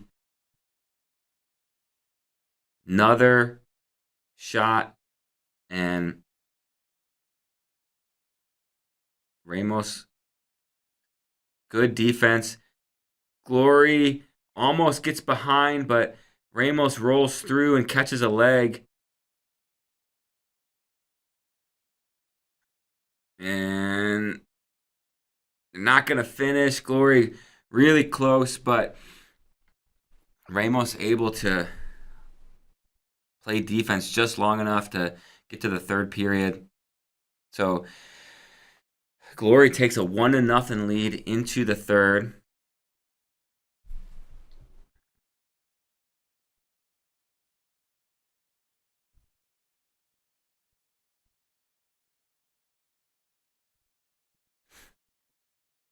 And Ramos goes neutral. And now Glory in on a single leg again.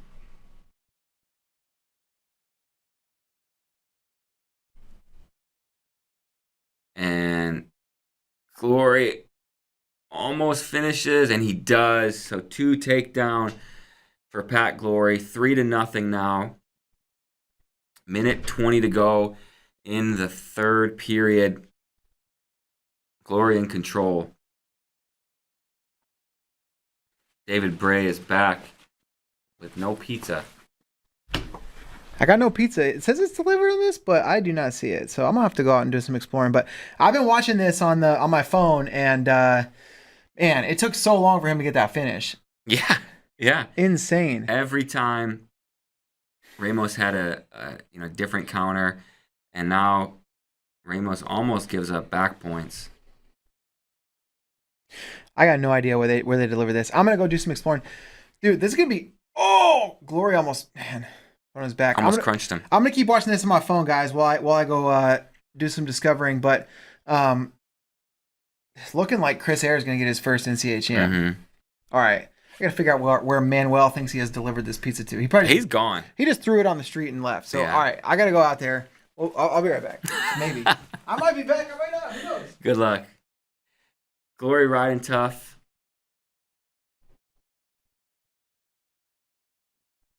And now Glory in on a leg. He's going to get called for stalling here. Really, interesting to see Ramos kind of in that same position where he was able to pin Spencer yesterday, but Glory was kind of sucked in tight.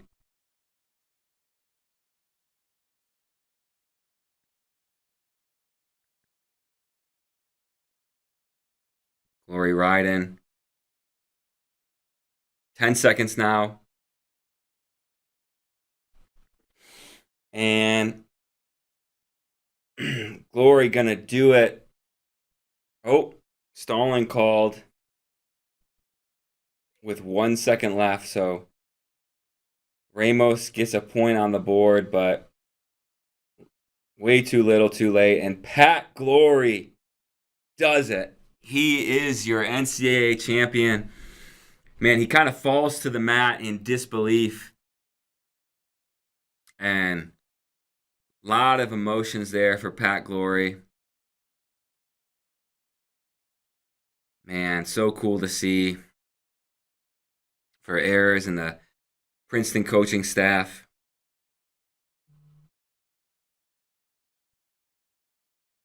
Patrick Glory is your national champion, 125 pounds. And, man, really, really impressive from Glory. Start to finish. You could tell he was, prioritizing, getting to legs, staying offensive, and then once he gets his takedown, rides tough. And, man, still so much emotion from Glory. You got to imagine a lot of things are, go into this. First of all, he's a senior. This is it. This is it for his career. Huge weight cut. Huge weight cut. He thought about going 133 in December. In January, he thought he was going to do it and stays down at 125. Everyone's talking about Spencer Lee, going to win 4. And Patrick Glory, man, tears in his eyes, wins a national title. This is, what makes this tournament so incredible. So cool to see Patrick Glory come on top.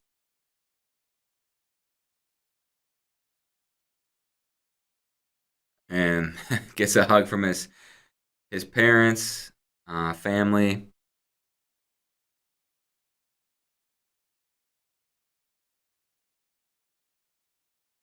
Yeah. Man, great career. Only the second ever NCAA title for Princeton, the first since 1951. That national title was won at heavyweight. Man, Pat Glory. I don't know what he does next. Got that Princeton degree. Let's go off into the business world, or could stick around. Maybe try to make an Olympic team. But yeah, that's huge for Princeton. So we got 3 more weights to go here. Up next, we're going to see Roman Bravo Young, Vito Rujao, 141. Man, maybe one of the most highly anticipated matches of the season with Real Woods, Andrew Alirez. Man, those guys have been the clear 1-2 at 141 pounds. And then we'll end the night with Yanni and Sammy Sasso. Yanni looking to go for history here, becoming just the 5th ever 4-time national title. Anybody in the chat giving Vito a chance here against RBY? Vito, just so impressive, in his semifinal match against Dayton Fix. How he got the win there. Just dominant, controlling takedowns.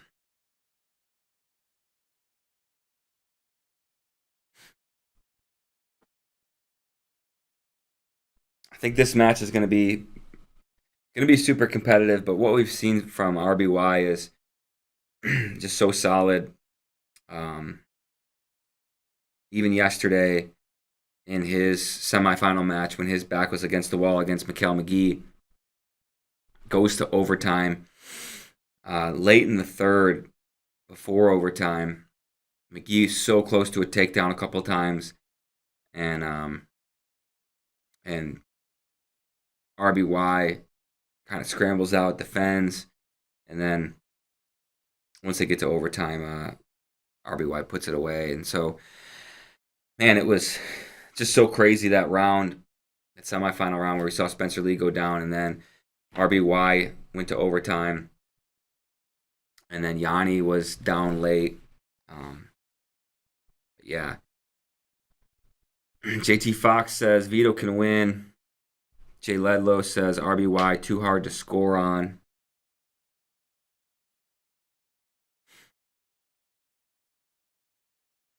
I'm going to say Vito gets at least one takedown here. He's pretty dynamic on his feet. Got some pretty impressive quickness as well.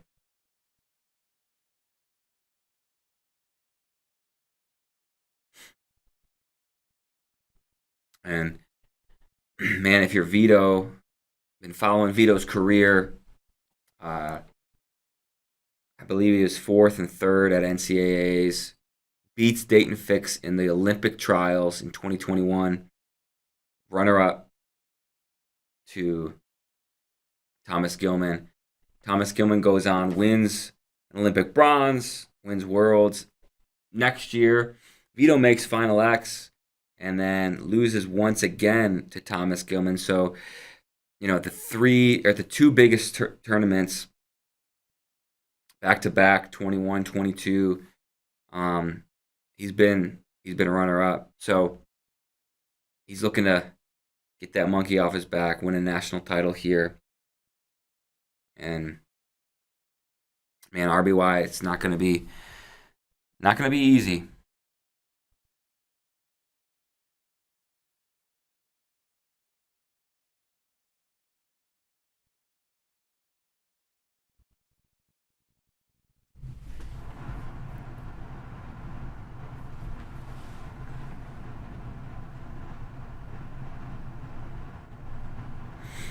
I don't know where David's at. He's hunting down Manuel the pizza guy. I see his computer. It says it was delivered 12 minutes ago, so we'll see.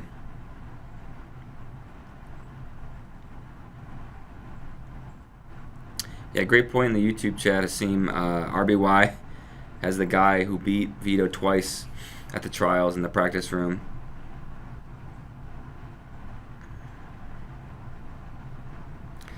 Yeah, Steven, the DoorDash guy could have stolen our food, or could have stolen David.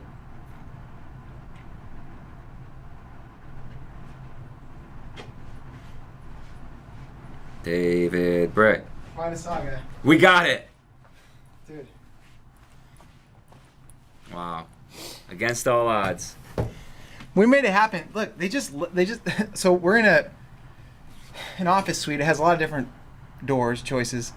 They just left it like way down at the end of the building, near no open office, just on the ground. Okay. So I did a lot of wandering around.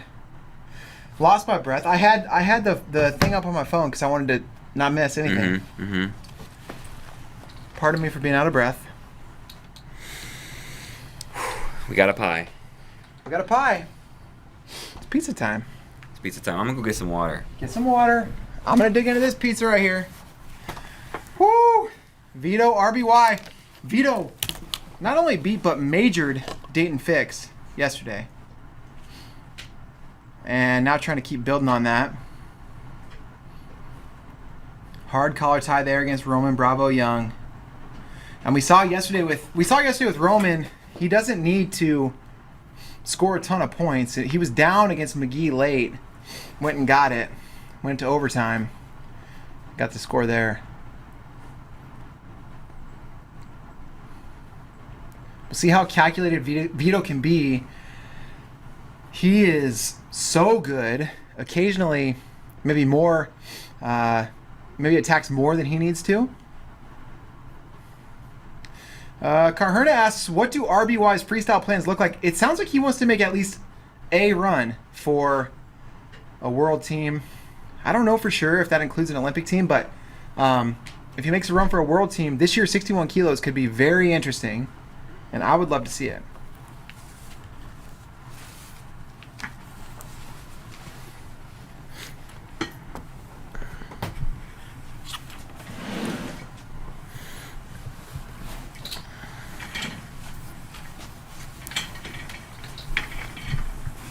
You got a little table there? Turning a chair into a table. And wow. No score halfway through the first. We got a whole pizza here, finally. Whole pizza. Oh my gosh, Vito's in deep on a shot. Can he score? Rome is so tough to score on. Vito trips, finishes. Wow. He's up 2-0, wow. Collects the wrist. And Vito trying to complete the upset tour. He already knocked off. This pizza's so cold. Yeah, he set it outside. I'm telling you. I don't even know if we have a microwave in here. All right, Roman is out. Minute left in the first. Is it too cold to eat? It might need to be microwaved. All right. That's okay.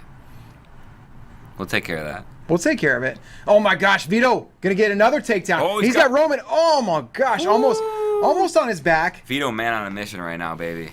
Roman rolled across his back, and Vito can sometimes go out super, super hard, and then they can catch up to him, but we'll see.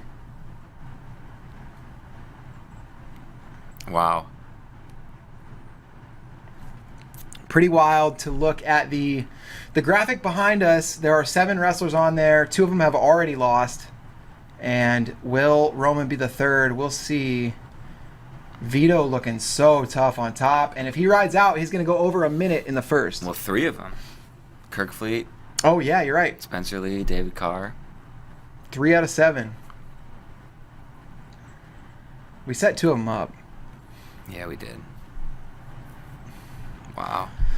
It's kind of cool to see. You got Rocky Elam in the background watching, like... Yeah. Some of the wrestlers really interested in this match. Vito to his feet in the second. He chose bottom. Roman very tough on top. And Roman on the leg. How long will they let him stay here before they call stalling? And Vito kind of dropped to a knee, hoping that they would start doing the count. And you can see a Cornell fan in the background. Oh my gosh, Vito put him on his back. On his back. Vito's got the reversal, and he's going to get, I think, 2 near fall. Yes, the official is holding 2.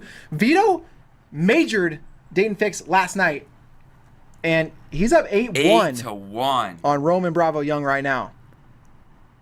Big lift and return. Holy cow. Oh my goodness. Who saw this coming? No one. Tyler Meisinger. Did he? He called this match not an 8-1 lead, but he said Vito was going to win. Okay. He also maybe didn't know who Roman was, but... Yeah. Wow. Roman's out. It's 8-2. Riding time over a minute.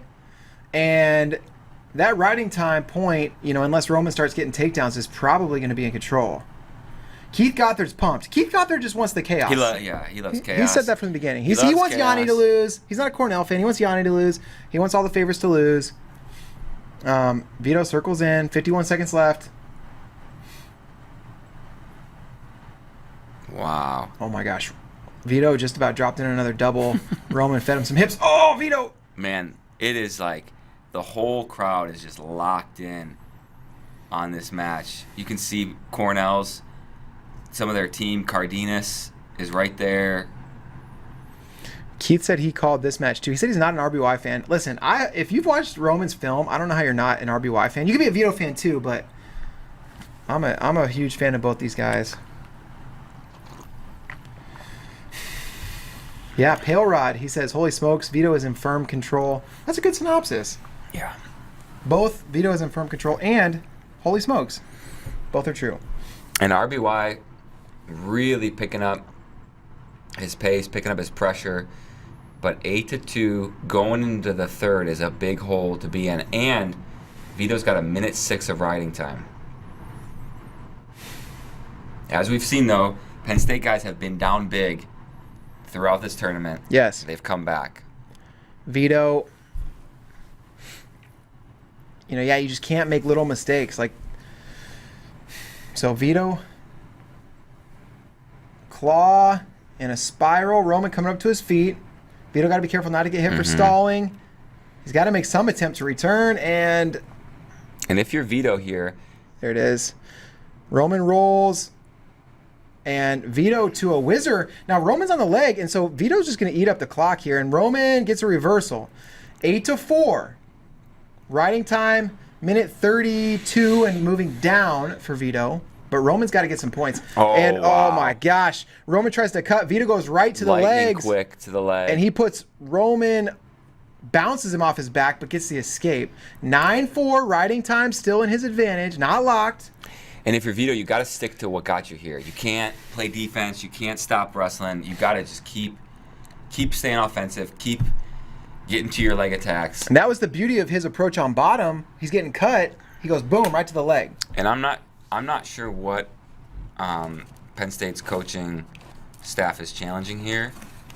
If you are listening and you're in the chat, let us know what the challenge is. I'm going for this cold pizza. Looks like, is Penn State getting a team point taken away? At least a bench warning.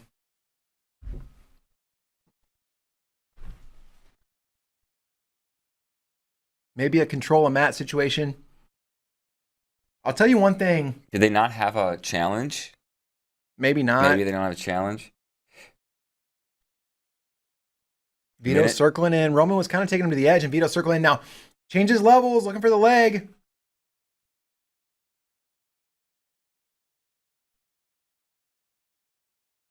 .45 to go in this match.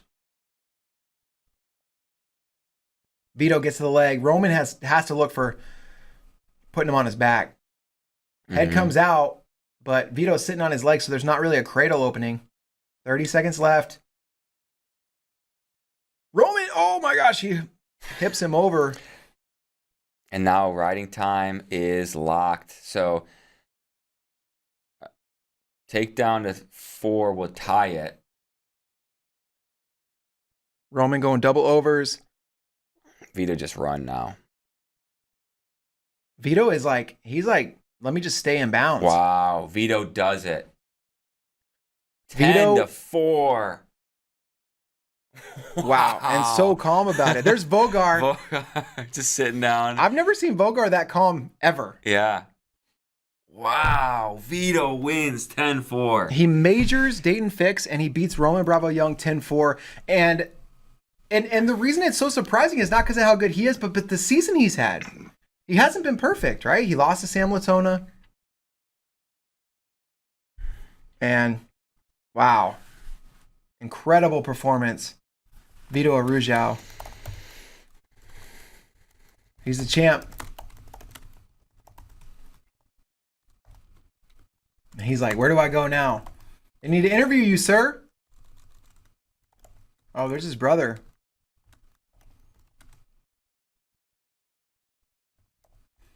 Brother, mom, dad. Wow. Congratulations to Vito. Seriously impressive performance. Quinn Kesnish wants to talk to him, but he's busy. Wow.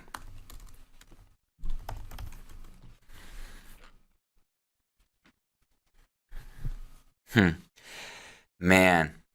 He's doing the interview with Vogar. Man, I wish we had some sound on to hear this. Vogar on the microphone is just an incredible thing. Oh, he relishes yeah. You want he it. Loves it. What is he saying? Book? Vogar, what, Olympic bronze? World champ, is that right? World champion, yeah. What a turtleneck, too, by Vogar. Mm-hmm. You don't see as many turtlenecks these days. Yeah. Vogar, Ruzhov. World champion 1991. Olympic. Bronze representing the unified team. Is Belarusian. World champ in 93, or world silver in 93. World gold 95. So, yeah, a couple time world champ. Olympic bronze. Man. Sheesh. How's the pizza? It is cold. It's a little cold. Mm-hmm. Fresh cold pizza. Nothing better. You really can't beat it. There might be a microwave out there. Mm-hmm. Might be worth it. We might have to take turns. Keith keeps saying Yanni's going to lose. He said Yanni's next. I don't know. I don't see it. But I didn't see this either. Mm-hmm. I thought Vito could win. I didn't think he could win like that. Yeah. Holy cow. Man. JT Fox says he called it. Scroll back and look. Go ahead. Okay. Scroll back. Let me scroll back. Let me see. I'm going to scroll. Yeah, scroll it up. So Roman Bravo Young, incredible career, 2-time champ.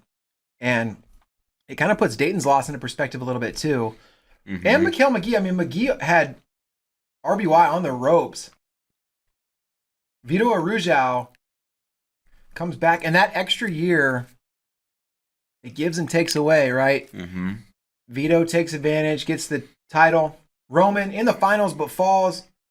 And 141 coming up. This is one of the matches I've been most excited about because it is a 1 versus 2 match we've wanted to see all year. We kind of knew it could happen in this NCAA final, and now it's going to happen. I'm looking, JT. I'm looking, JT Fox. I don't see it yet.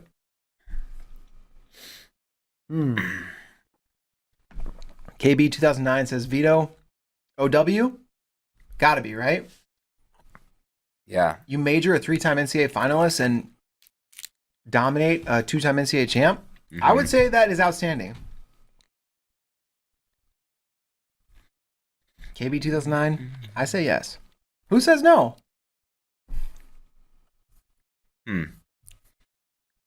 JT Fox, you didn't think I was going to scroll, did you?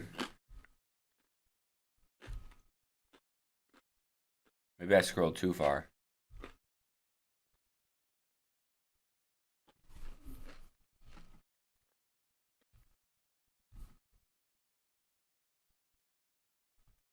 Tyler Meisinger is in our wrestling chat. He said, Vito is that dude. I've been saying this. He has. Mm-hmm. Credit where credit's due. Tyler, to be fair, we could also pull up a document of people whose names you did not know in wrestling. But we're not going to do that. Not live. I found the comment. Vito can win. Is that right? Vito can win? Come on, man. JT, come on. JT Fox. Wow. Is that Jamie Foxx? It might be. What's Jamie Foxx's middle name? I'm going to look it up. T? Keith Gothard said, let's effing go, Vito. That sounds a little more confident. Mm-hmm.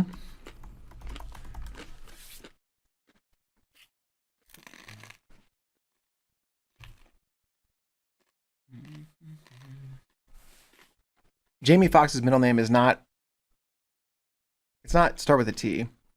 In fact, Jamie Foxx is not actually named Jamie Foxx at all. Whoa. What's his real name? Eric Marlon Bishop. It doesn't sound anything like Jamie Foxx. No, it doesn't. All right, you want me to go heat up a couple of these slices? Yeah, go slice them up. I'm going to go heat them up. I've been on pizza duty, and it's been harder than you would think. Thank you for your service, though.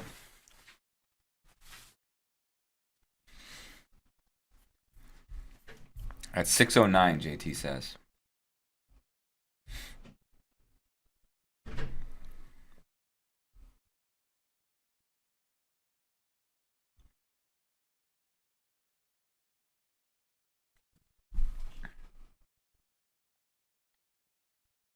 JT, I'm looking.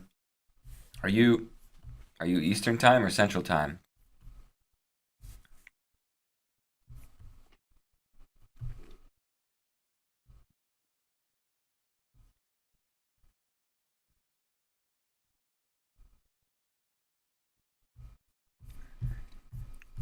Anyways, well, we got two more matches. Two more matches to go. 141, Andrew Alirez, Real Woods. Andrew Alirez has been just so impressive this year. He finished in the round of 12 last year. One match shy of All-American honors. And ever since the beginning of the year this year, just offensive, dynamic on his feet. Really, no flaws. Real Woods, so impressive. Maybe equally impressive, but wrestled a little bit tougher of a schedule. We've seen him tested by Brock Hardy. A couple close matches against Brock Hardy. We saw a really close match in the second round against Dylan D'Amelio here. But, Real Woods, I think he can match some of the athleticism of Andrew Alirez. He can match some of the neutral wrestling as well. And then Real Woods, where he really has set himself apart, is on top this year. Got some really good turns, rides really hard. But the thing to keep in mind, Real Woods, he is very dynamic in the first period, scores a lot of points early, and then we see fades a little bit in the second and third periods. So it'll be interesting to see his strategy here against Andrew Alirez. Does he come out super hard? Does he come out trying to score? Or does he come out maybe trying to set a more realistic pace that he can sustain through the 7 minutes of wrestling? And so now we're underway. We're underway, David Bray. Let's get it. Andrew Alirez, Real Woods. And we got hot pizza. I don't even know if the microwave works. I didn't check. Okay. It was making noise and spinning around. Yeah, it feels warmer than cold. All right. Little shot there from Real Woods. More of a level change. Just kind of touched the leg.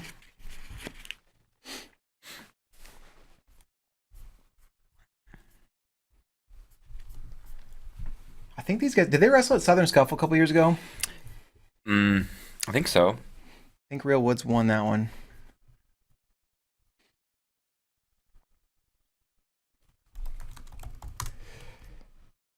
Real Woods. Yep. 6-0. Okay. And wait. Oh, 5-4. Sorry. Okay, 5-4. Andrew Blomhoff was 6-0.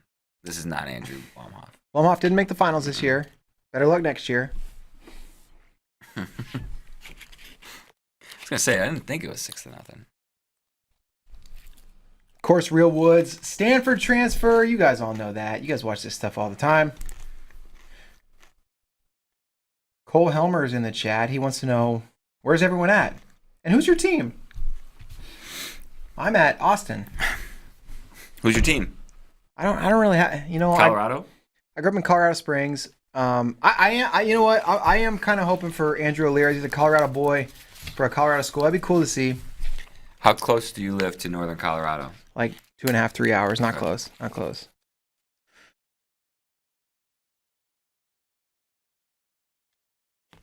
But northern Colorado, that's where we had Fargo Camp. Real Woods in on a shot. And Alirez pulls him off the leg. Minute to go in the first. Yeah, we used to stay in the dorms in northern Colorado for Fargo Camp. Okay.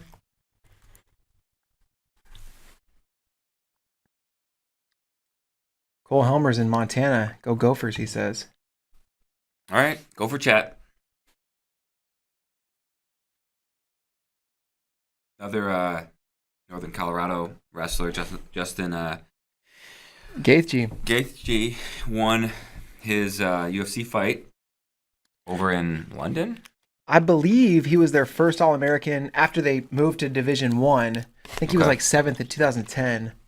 But I was at the NCAA Championships in 2010, and Gaethje wasn't on a lot of people's radar. He was not on my radar, and ended up placing. And hard level change there from Alira as he swiped at that leg, didn't quite get to it. 10 seconds left in the first.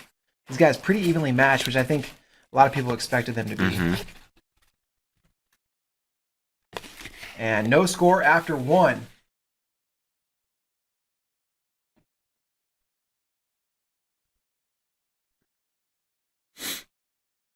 Yeah, I think you look at this matchup, you give Alira a slight edge on the feet, but you give Real Woods slight edge on the mat. Yes. Yep, and Alira's had to go underneath in the second. Woods deferred. And getting out is not a guarantee here. Woods super tough on top. He's got turns too. We saw him turn Hardy, and Alira's hipping in, coming up to his feet. Woods returns. Boy. Oh, man. He's got that elbow trap. Ooh, he's threatening with that tilt there.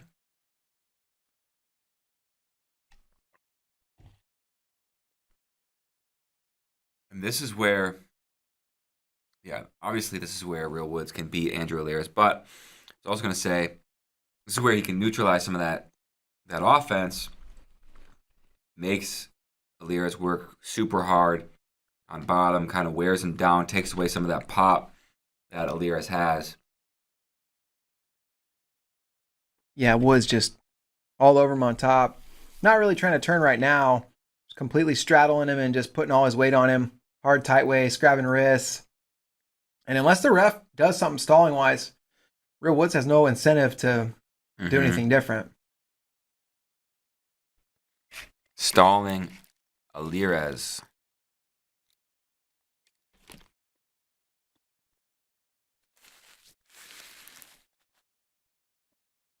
What do you think about that stall call? You think it's warranted? I think the problem. Oh, and Alira's, Real Woods getting swipes. Holding two, now they're up to their feet. And Alira's goes big. Oh my gosh, Alira's has him on his back. They haven't called a reversal yet. Now they are. A near fall for Andrew Alira's. 4 swipes? Just 2. Just 2. Oh, I don't know about that. So it's going to be 4-2. Andrew Alira's will be in the lead.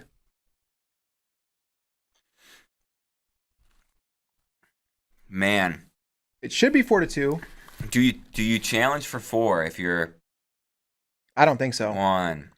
Well, they're in... 2, 3, 4, 5. No. Yeah, they're in slow-mo, but I don't think you challenge. Get a 4-2 lead. Wow. And I think they may take a look at this. Maybe Why 3-2? Whoa. It should be 2 near fall for Woods. Why 3? 2 near fall for Woods, then 2 reversal, 2 near fall for... Why is it 3 Woods? Why does Woods have 3? Yeah, that's what everybody's confused about. Okay, should be 4-2.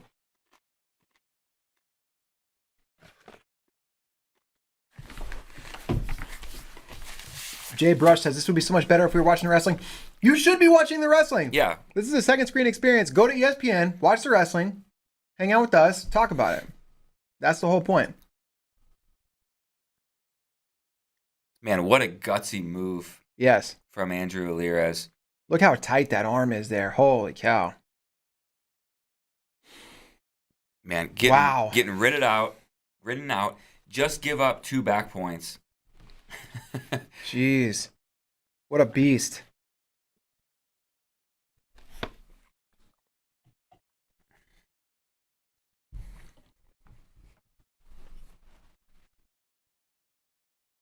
That is awfully close to 4 near fall. Aziz Mian in the chat. RBY, did he win? No. Vito beat him. He beat him bad. 10-4. Coach's challenge. Yeah, I mean, I don't understand why Real Woods has a third point. Yes. Oh, they're challenging for near fall. What is the threat? What's that third point? Does anybody in the chat know? What is that third point all about? And if you're Northern Colorado, you probably have a few challenges left, so maybe it's worth it. It did kind of look like Angel Rivera would have called the fourth swipe if he wasn't like moving his hands, because you see him count 1, 2, 3, and then he started counting very late. Yeah, like he was on the other side, came all the way over. Mm-hmm.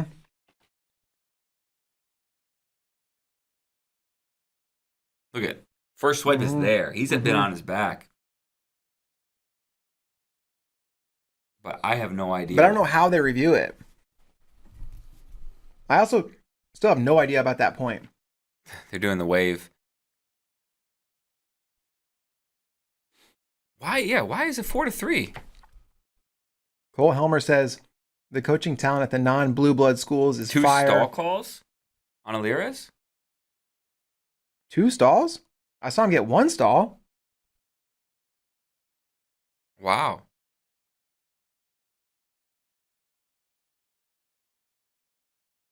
Well, whatever happens here, the next 10 seconds is going to be critical. Alira is going to need to stay on top.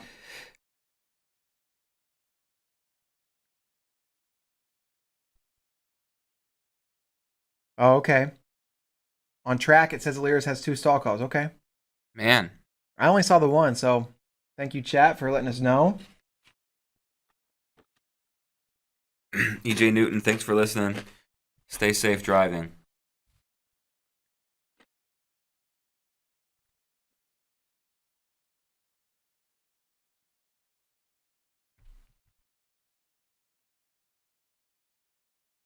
Yes, it is Andrew Alira's and Real Woods Wrestling, if you're not sure. In the chat.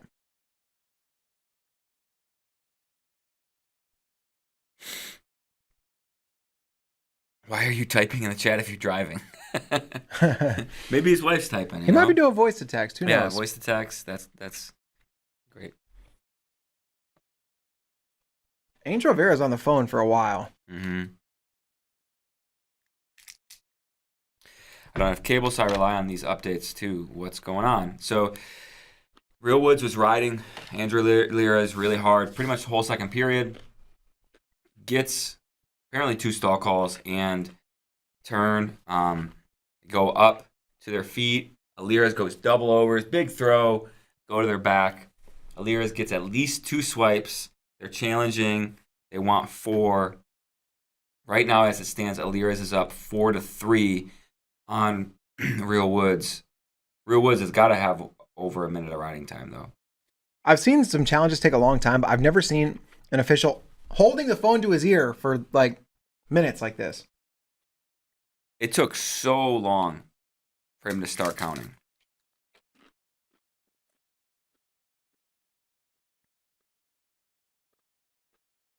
Yeah, there's no reason why this review should be taking this long.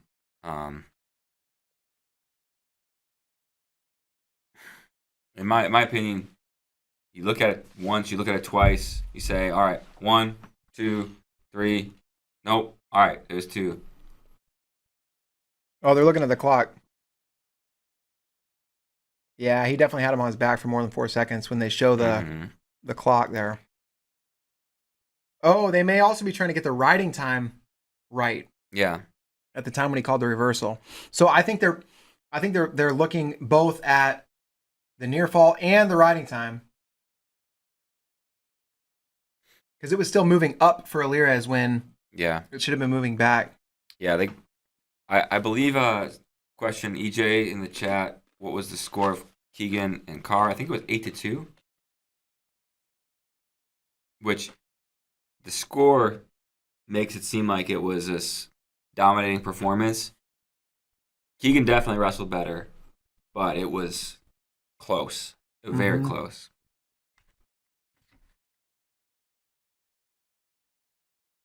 Yeah, Keegan beat David Carr 8-2.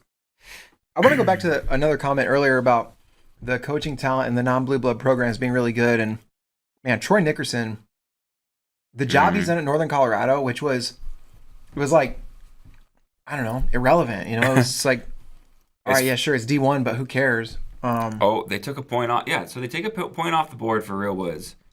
So probably only one stall call. Yep. And it's funny to see Real Woods and Andrew Alirez are like talking in the middle of the mat. Yeah. And you got to imagine they're saying like, "Hey, let's wrestle." Yeah. What's taking so long? All right. Still no signals as to what's happening. All right, here we go. After review. Four near fall. Wow. All right, so 6-2. Whew. And even with that 4 near fall, Alirez needs to ride hard at the end of this period. And originally it said 10 seconds left in the second, but it's actually 24. If he can ride out, then Wood's probably going to go down in the third and get riding time really close. And Wood's out right away. So Wood still has that riding time advantage. It's 6-3, but essentially it's 6-4. So Wood's a takedown away from tying this up, and he's got a whole period to do it. People like that JB is commentating this year. Yeah, Cole in the chat says that it's not very many high-powered athletes that can do what he does on the mic, and I agree. He is, and the thing that's cool about Burroughs is like he wasn't that articulate when he started his senior level career. He's developed that skill over the course of a career. Real Woods on bottom in the third, and Alirez trips him, returns him. He's committing to the ride more than he did at the end of the second. And now Alirez has an armbar in. He's trying to lock this wrist. Woods to his feet. Mat return, Alirez. Woods to his feet again, Alirez. Another lift. Wow. Andrew Alirez getting tough in this third period. Woods to his feet again. Alirez tries to return. They're going to go out of bounds. Will they hit him for stalling? They did not. So riding time at 1:04. Yeah, it looks like Alirez is going to get that riding time under a minute. The trap he's got to be careful about falling into is thinking he's up by 3, because if he gets this to like 55 seconds or something and Woods gets a takedown, that's still, and that's exactly, we're at 55 seconds of riding time, and if Woods gets a takedown with more than 5 seconds on the clock, it's still going to tie this match. Well, it's 6-4. Actually, that would give Woods the lead on riding time. Alirez looks for the ankle pick. Oh my gosh, pulls him into a front headlock. I mentioned it before the match started. Real Woods has made his money in the first period. That's where he has been so good. We haven't really seen him have to. He just tried to do. Sorry for the sound effect. Real Woods, Alirez had him kind of pulled into a front headlock, and Real Woods tried to kind of hit like a duck motion and take him straight back over his. Who was that? Kindig Howdeshelt. We saw Musakayev do that against Evan Henderson this winter too. Woods looking for an overhook, and he is trying to dig this deep. 15 seconds. Takedown can still win this for Woods if he can get it with more than 5 seconds on the clock. And Woods close. Won't get the riding time if he gets the takedown. And Alirez goes off the mat. 3 seconds left. It says 2 on the clock. They may put one more back on.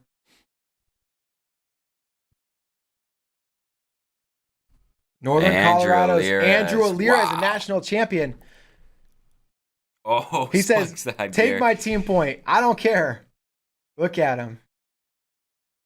Wow. Andrew Alirez, what a champ. And this guy, if you want to know where he's from Greeley, Colorado. He's literally from the town where Northern Colorado is. Lives close to campus. Loves the city, putting it on for his city. He did it. Yeah. Man, it's all that one position where he gets the Double overs, a big throw. And, man, the challenge for as long as it took really, unfortunately, maybe is the story there, but Lira is so impressive in his wrestling from start to finish. This entire year, not just this tournament. Yes. This whole season. Yeah, and remember, this guy didn't place last year. A lot of people thought he would, and he didn't. And he credited that to making some serious life changes. And huge congrats to him. Yeah. Yeah. So one more match. The big one. Yanni, can he get 4? This has been a tough tournament for the incumbents. Mm-hmm. Yeah, we see. Let's look at our pound for pound list here real quick. Okay. Spencer Lee, number 1. He got beat. Number 2, Roman Bravo Young. He got beat. Now Carter Strachey is number 3. All right. He got a pin. But Carter Strachey, number 1? Yanni's number 4. David Carr, number 5. Wow. 3 of the top 5 took an L. Mm-hmm. Crazy. All right, so MF Tomps says this was that Rio got robbed and it was terrible. Carrie Cranelm T says that is the fastest 5 count ever. Well, it was a 4 count, so it was not a 5 count. And KB 2009 says terribly awesome. So I don't know. Some mixed feelings in the chat. I imagine if you're a Hawkeye fan, you feel like it was wrong. If you're for sure. if you're an Andrew Alirez fan, you feel like it was right. So yeah, it was controversial, and it took forever, which does not make matters any better. Mm-hmm.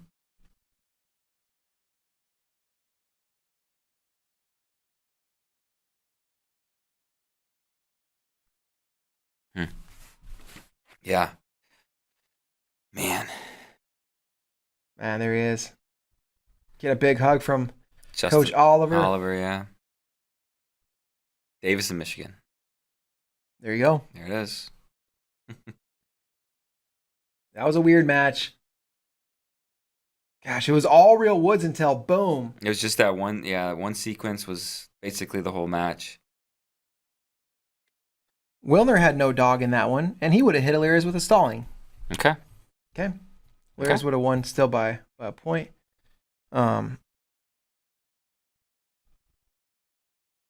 Russell M66, no champion for our this year. Iowa. He may be in Iowa. Yeah. Score. The score was 6-4. Real Woods fell to Andrew Lear 6-4. So Penn State with the most All-Americans they've had under Cal, tied with 2018. Most in the top 3, but only 2 national champions. Is that the least since when? Good question.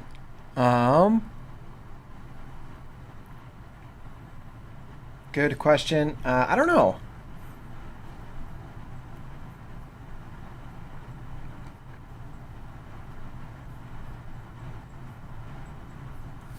I'm trying to think.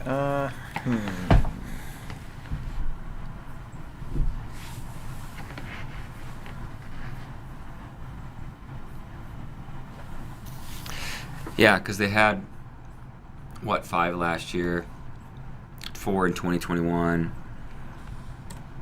Did they have 5 in 18 and 19? Did they have 4 one of those years? I don't know. I can't remember. I can't recall it right now. Mm-hmm. I'm having a hard time. I got Andrew Alira's double overs on the brain. Mm-hmm. One more match to go. How long is this commercial break going to be? Oh, they're going to milk this for all it's worth. Yeah. The main event? Yeah. I hope more people are getting in there. Man, so who's Hodge this year? That's a huge question. Chat, help us out. It's either Carter Strachey Mason Paris. It could. I mean, Strachey, Paris, Alirez. Are they Glory. O'Connor? Okay. There's some options. Nino. I would think that Glory's limited schedule would probably pull him out of the mix. I think the realistic options are Strachey, O'Connor, Mason Paris. And I don't know. I kind of lean Mason Paris out of that group. Yeah. But Strachey now. 3 Natty Daddies. 3 Natty Daddies. Paris, more bonus, right? And, I mean, really, you can look at his... I think I was looking at this last week about Mason Paris and what his record. His record this year. He was 28-0 going into the tournament. Right, he was 28-0 going into the tournament. 8 of his wins were over top 10 opponents. And he has 11 pins. So here's all right. This is before this tournament. Mason Paris, 28-0, 11 pins, and 64% bonus rate. Austin O'Connor, 17-0, 4 pins, 82% bonus rate, higher bonus rate, fewer wins, fewer pins. Okay. Strachey, 19-0, 2 pins, 73% bonus rate. That's a pretty high bonus rate. He got a pin in the finals. It's his 3rd title. I think it may be Strachey. Yeah. Listen to this, though. This is who Mason Paris. So he beat Lucas Davison, Tony Cassiope, and Kirk Fleet back to back to back. So 28-0 this year. 11 of his wins are over top 10 opponents. Wow. Kirk Fleet 3 times, Cassiope twice, Wyatt Hendrickson, Lucas Davison twice, Owen Truffin, and Trent Hilger twice. Man, that's awesome. By the way, there were 12 wrestlers in JD Rader's final Hodge rankings. There can only be 10 eligible at the end of the season. If there were 10 undefeated champs, those would be the options. I guess if everybody had a loss, then they could have more. But no, I mean, it can only be 10 champs, right? Spencer Lee eliminated. David Carr eliminated. Roman Bravo Young eliminated. Dayton Fix out. Real Woods out. Josh Humphreys out. So you're down to 6 eligible people. Pretty incredible. Where was Alirez ranked in there? Alirez was 7th. Okay. But 3 of the guys ahead of him are out. Wow. Okay. Yeah, he'll probably be a finalist. Good bonus. Undefeated. 81% bonus, 6 pins coming into NCAAs. 4.59 dominant score, which is the 2nd highest dominant score on that list. And Spencer Lee had the highest, and he's out. This is a little bit late, a couple matches late, but Johnny DeJulius says 6 years ago there was a few cadets training in Ohio. They called me and said, take us to do something wild. So I went and picked them up to go cliff jumping. Kind of ironic, it was RBY and Vito. Wow. Yeah. Yeah, that's wild. Sounds like Johnny DeJulius just wanted to flex that he does cool stuff with cool people. Stoves Jr. wants it to be Austin O'Connor. That'd be cool. Yeah. Wilner wants it to be Yanni, Vito, and AOC. Trips? Okay. I don't think it's going to be Vito. He had a loss this year. If he doesn't have a loss to Latona, then it's like, whoa, maybe. He should get the OW. Although they may give it to Yanni, they like to give it to 4-timers. Yanni's still got to win. Yanni has to win. He has a 6-2 and a 6-3 win over Sasso. Yanni in on a shot. And Sasso locked through the crotch. He's good here. Yanni has certainly felt it. And Yanni now trying to come across to the other leg, and he's got his hands on both legs. Can he pull him in? Is the question. And stalemate. 2:04 left. Cornell having 2 champs in a year. Sasso just got to a really interesting low single. He's trying to pull it in. Yanni now locked through the crotch.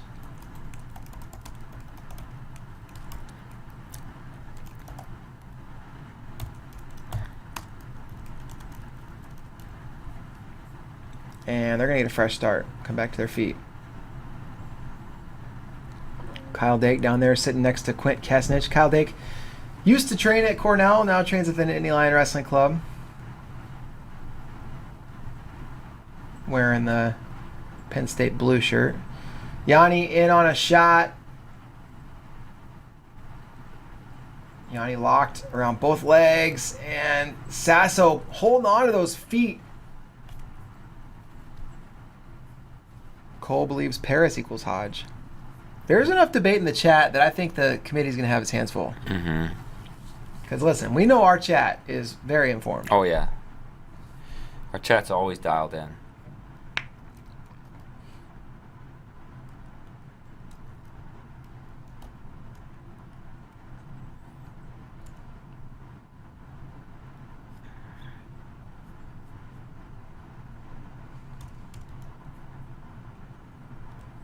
Shot Yanni. Sasso catches him coming in.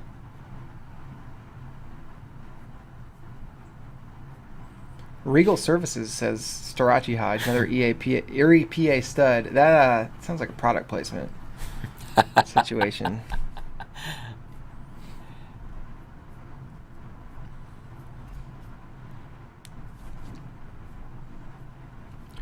"20 seconds left in the first, still no score."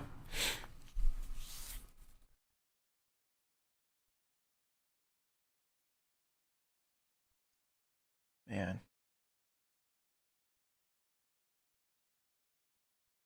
Is Yanni wrestling? Yes, he is. Yep, end of the first period, 0-0. 0-0 Yanni, and he's wrestling Sammy Sasso.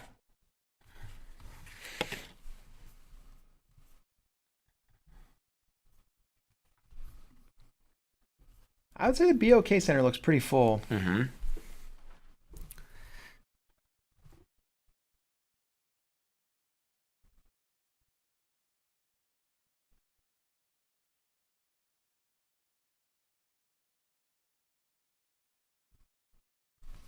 So Yanni goes down in the second.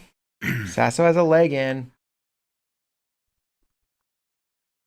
Yanni coming up to his base, and I'll tell you what, man, Sasso has looked incredible this entire tournament. He completely dominated Kyle Parco, and kind of for the second time this year. Oh, Yanni jumps over. He's got the reversal.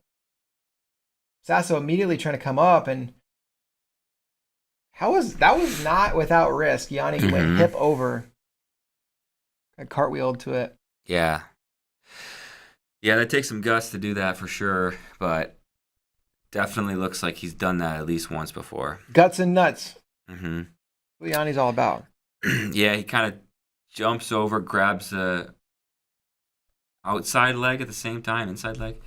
And I think that's kind of how it works. Gives him some separation, some leverage, and right into the reversal. So Yanni goes up 2-0 in the second, minute 18 to go. Sasso still has the riding time advantage of 14 seconds.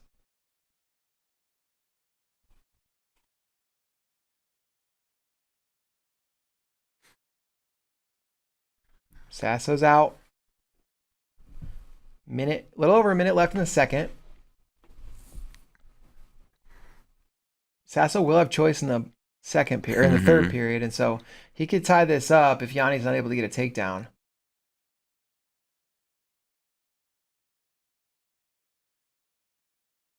Sasso in deep on a shot, but Yanni sits to his butt, grabs the crotch, locks in the crotch.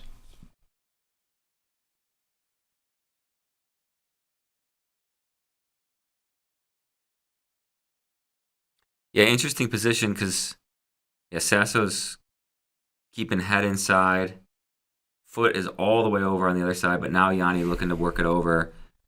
And the last time they were in this position, Sasso was able to keep Yanni's leg straight and his hip pretty well locked out. Oh, but now Yanni's got a cradle. Oh. Yanni's got the cradle locked up. 10 seconds left, and he gets him to the hip. Yanni takes it over. Gosh. I don't know if he got a 2 count or just a 1. Takedown. I don't think any near fall, just a takedown. 3-2 now, and Sasso has choice. And they put the points on the board. They put it for Sasso, so they're obviously wrong. It's obviously wrong, but they're gonna have to make sure they didn't also have riding time going up for Sasso. No, they had the riding time going the right way. So it's now 4-1 Yanni. Sasso on bottom in the third.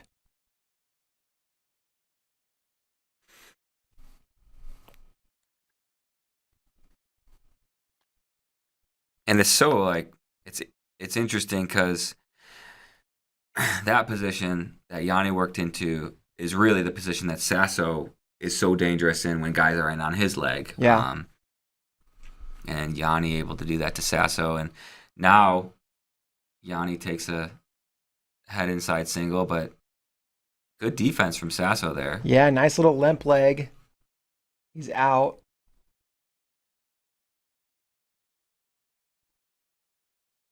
Yanni, oh my gosh, clears the position and goes right back in on the leg. And Yanni just not going to stop wrestling this match, it appears. Still 4-2. Yanni in the lead, a minute to go in the third period. Yanni on the leg.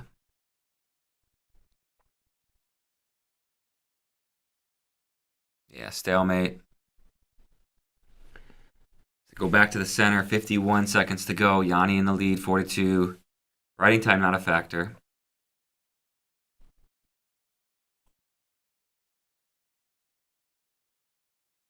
Sasso's starting to kind of come forward, and Yanni just drops that leg. He can get to the leg so easily, and they call Sasso for stalling. His first call, 40 to go. Sasso rolls Yanni through. Yanni's got to be a little bit careful, but man, Yanni continues to scramble. He is very comfortable in these positions. Sasso in a little bit better of a position now. Yeah. Yanni trying to come around. He's got that ankle. He's split, but this position's not over yet. 12 seconds left. If Sasso can finish, they'll go to OT. They'll go to overtime. 4 seconds left. And that's going to be the match. Yanni holds on 4-2. Sasso made it a match for sure. And that win also gives Cornell the third place spot in the team score. Ohio State going to get a trophy there in fourth. So huge success for them. But Cornell, 2 NCAA champs. Also Cornell, the only program in NCAA history with 2 4-time NCAA finalists. One is right there, Yanni Diakomahalis. The other sitting Matt's side, Kyle Dake. And of all the programs in NCAA wrestling, it's Cornell with the 2. Yep. And Yanni Diakomahalis makes history, becomes the 5th ever 4-time national champion, Division I. Man, really good match. Won in just a couple of positions. Yanni just a little bit better. But man, Sammy Sasso, you look at him, he's the kind of major contender next year for national title at 149 pounds. Yeah, 100%. You also got to factor Shane Van Ness into that mix. Caleb Henson, another Bridge freshman, looked really good. Bridge, oh yeah, Bridge might be the favorite too. Austin Gomez is announced; he's going to come back. So yeah, it's going to be a competitive weight next year for sure. Yanni hugging everybody, kissing everybody. Yeah, he's saving the kisses. Yeah, he's only giving out. I've only seen him give out one kiss so far. Yeah, that was exaggeration. There's Kyle Dake. I would like to know what he said to Kyle Dake. Quint's going to ask him a question. Man, incredible stuff. What an NCAA championships. This has been one of the more memorable NCAA championships that I can think of. Yeah, yesterday I think was the best round of wrestling I ever saw. Definitely tournament you'll never forget. Even these finals, the upsets, the rivalry between Keegan O'Toole, David Carr, Roman Bravo Young getting upset by Vito Rujao, Patrick Glory winning a national title first for Princeton since the 1950s. Yeah. Overall, just this NCAA tournament lived up to the hype 100%. Yeah, incredible stuff. So much to break down. We're going to get more content on the site for you guys. Make sure that there's plenty to dive into. We're going to have archives of some matches, highlights of every single final, bunch of articles, results, upsets, all that type of stuff. So tune in to FloWrestling, interviews, catch up with all of that as soon as you can. Thank you guys so much for tuning in. For John Kozak, I'm David Bray, and we'll see you guys at the next watch party. Thanks, guys. See ya.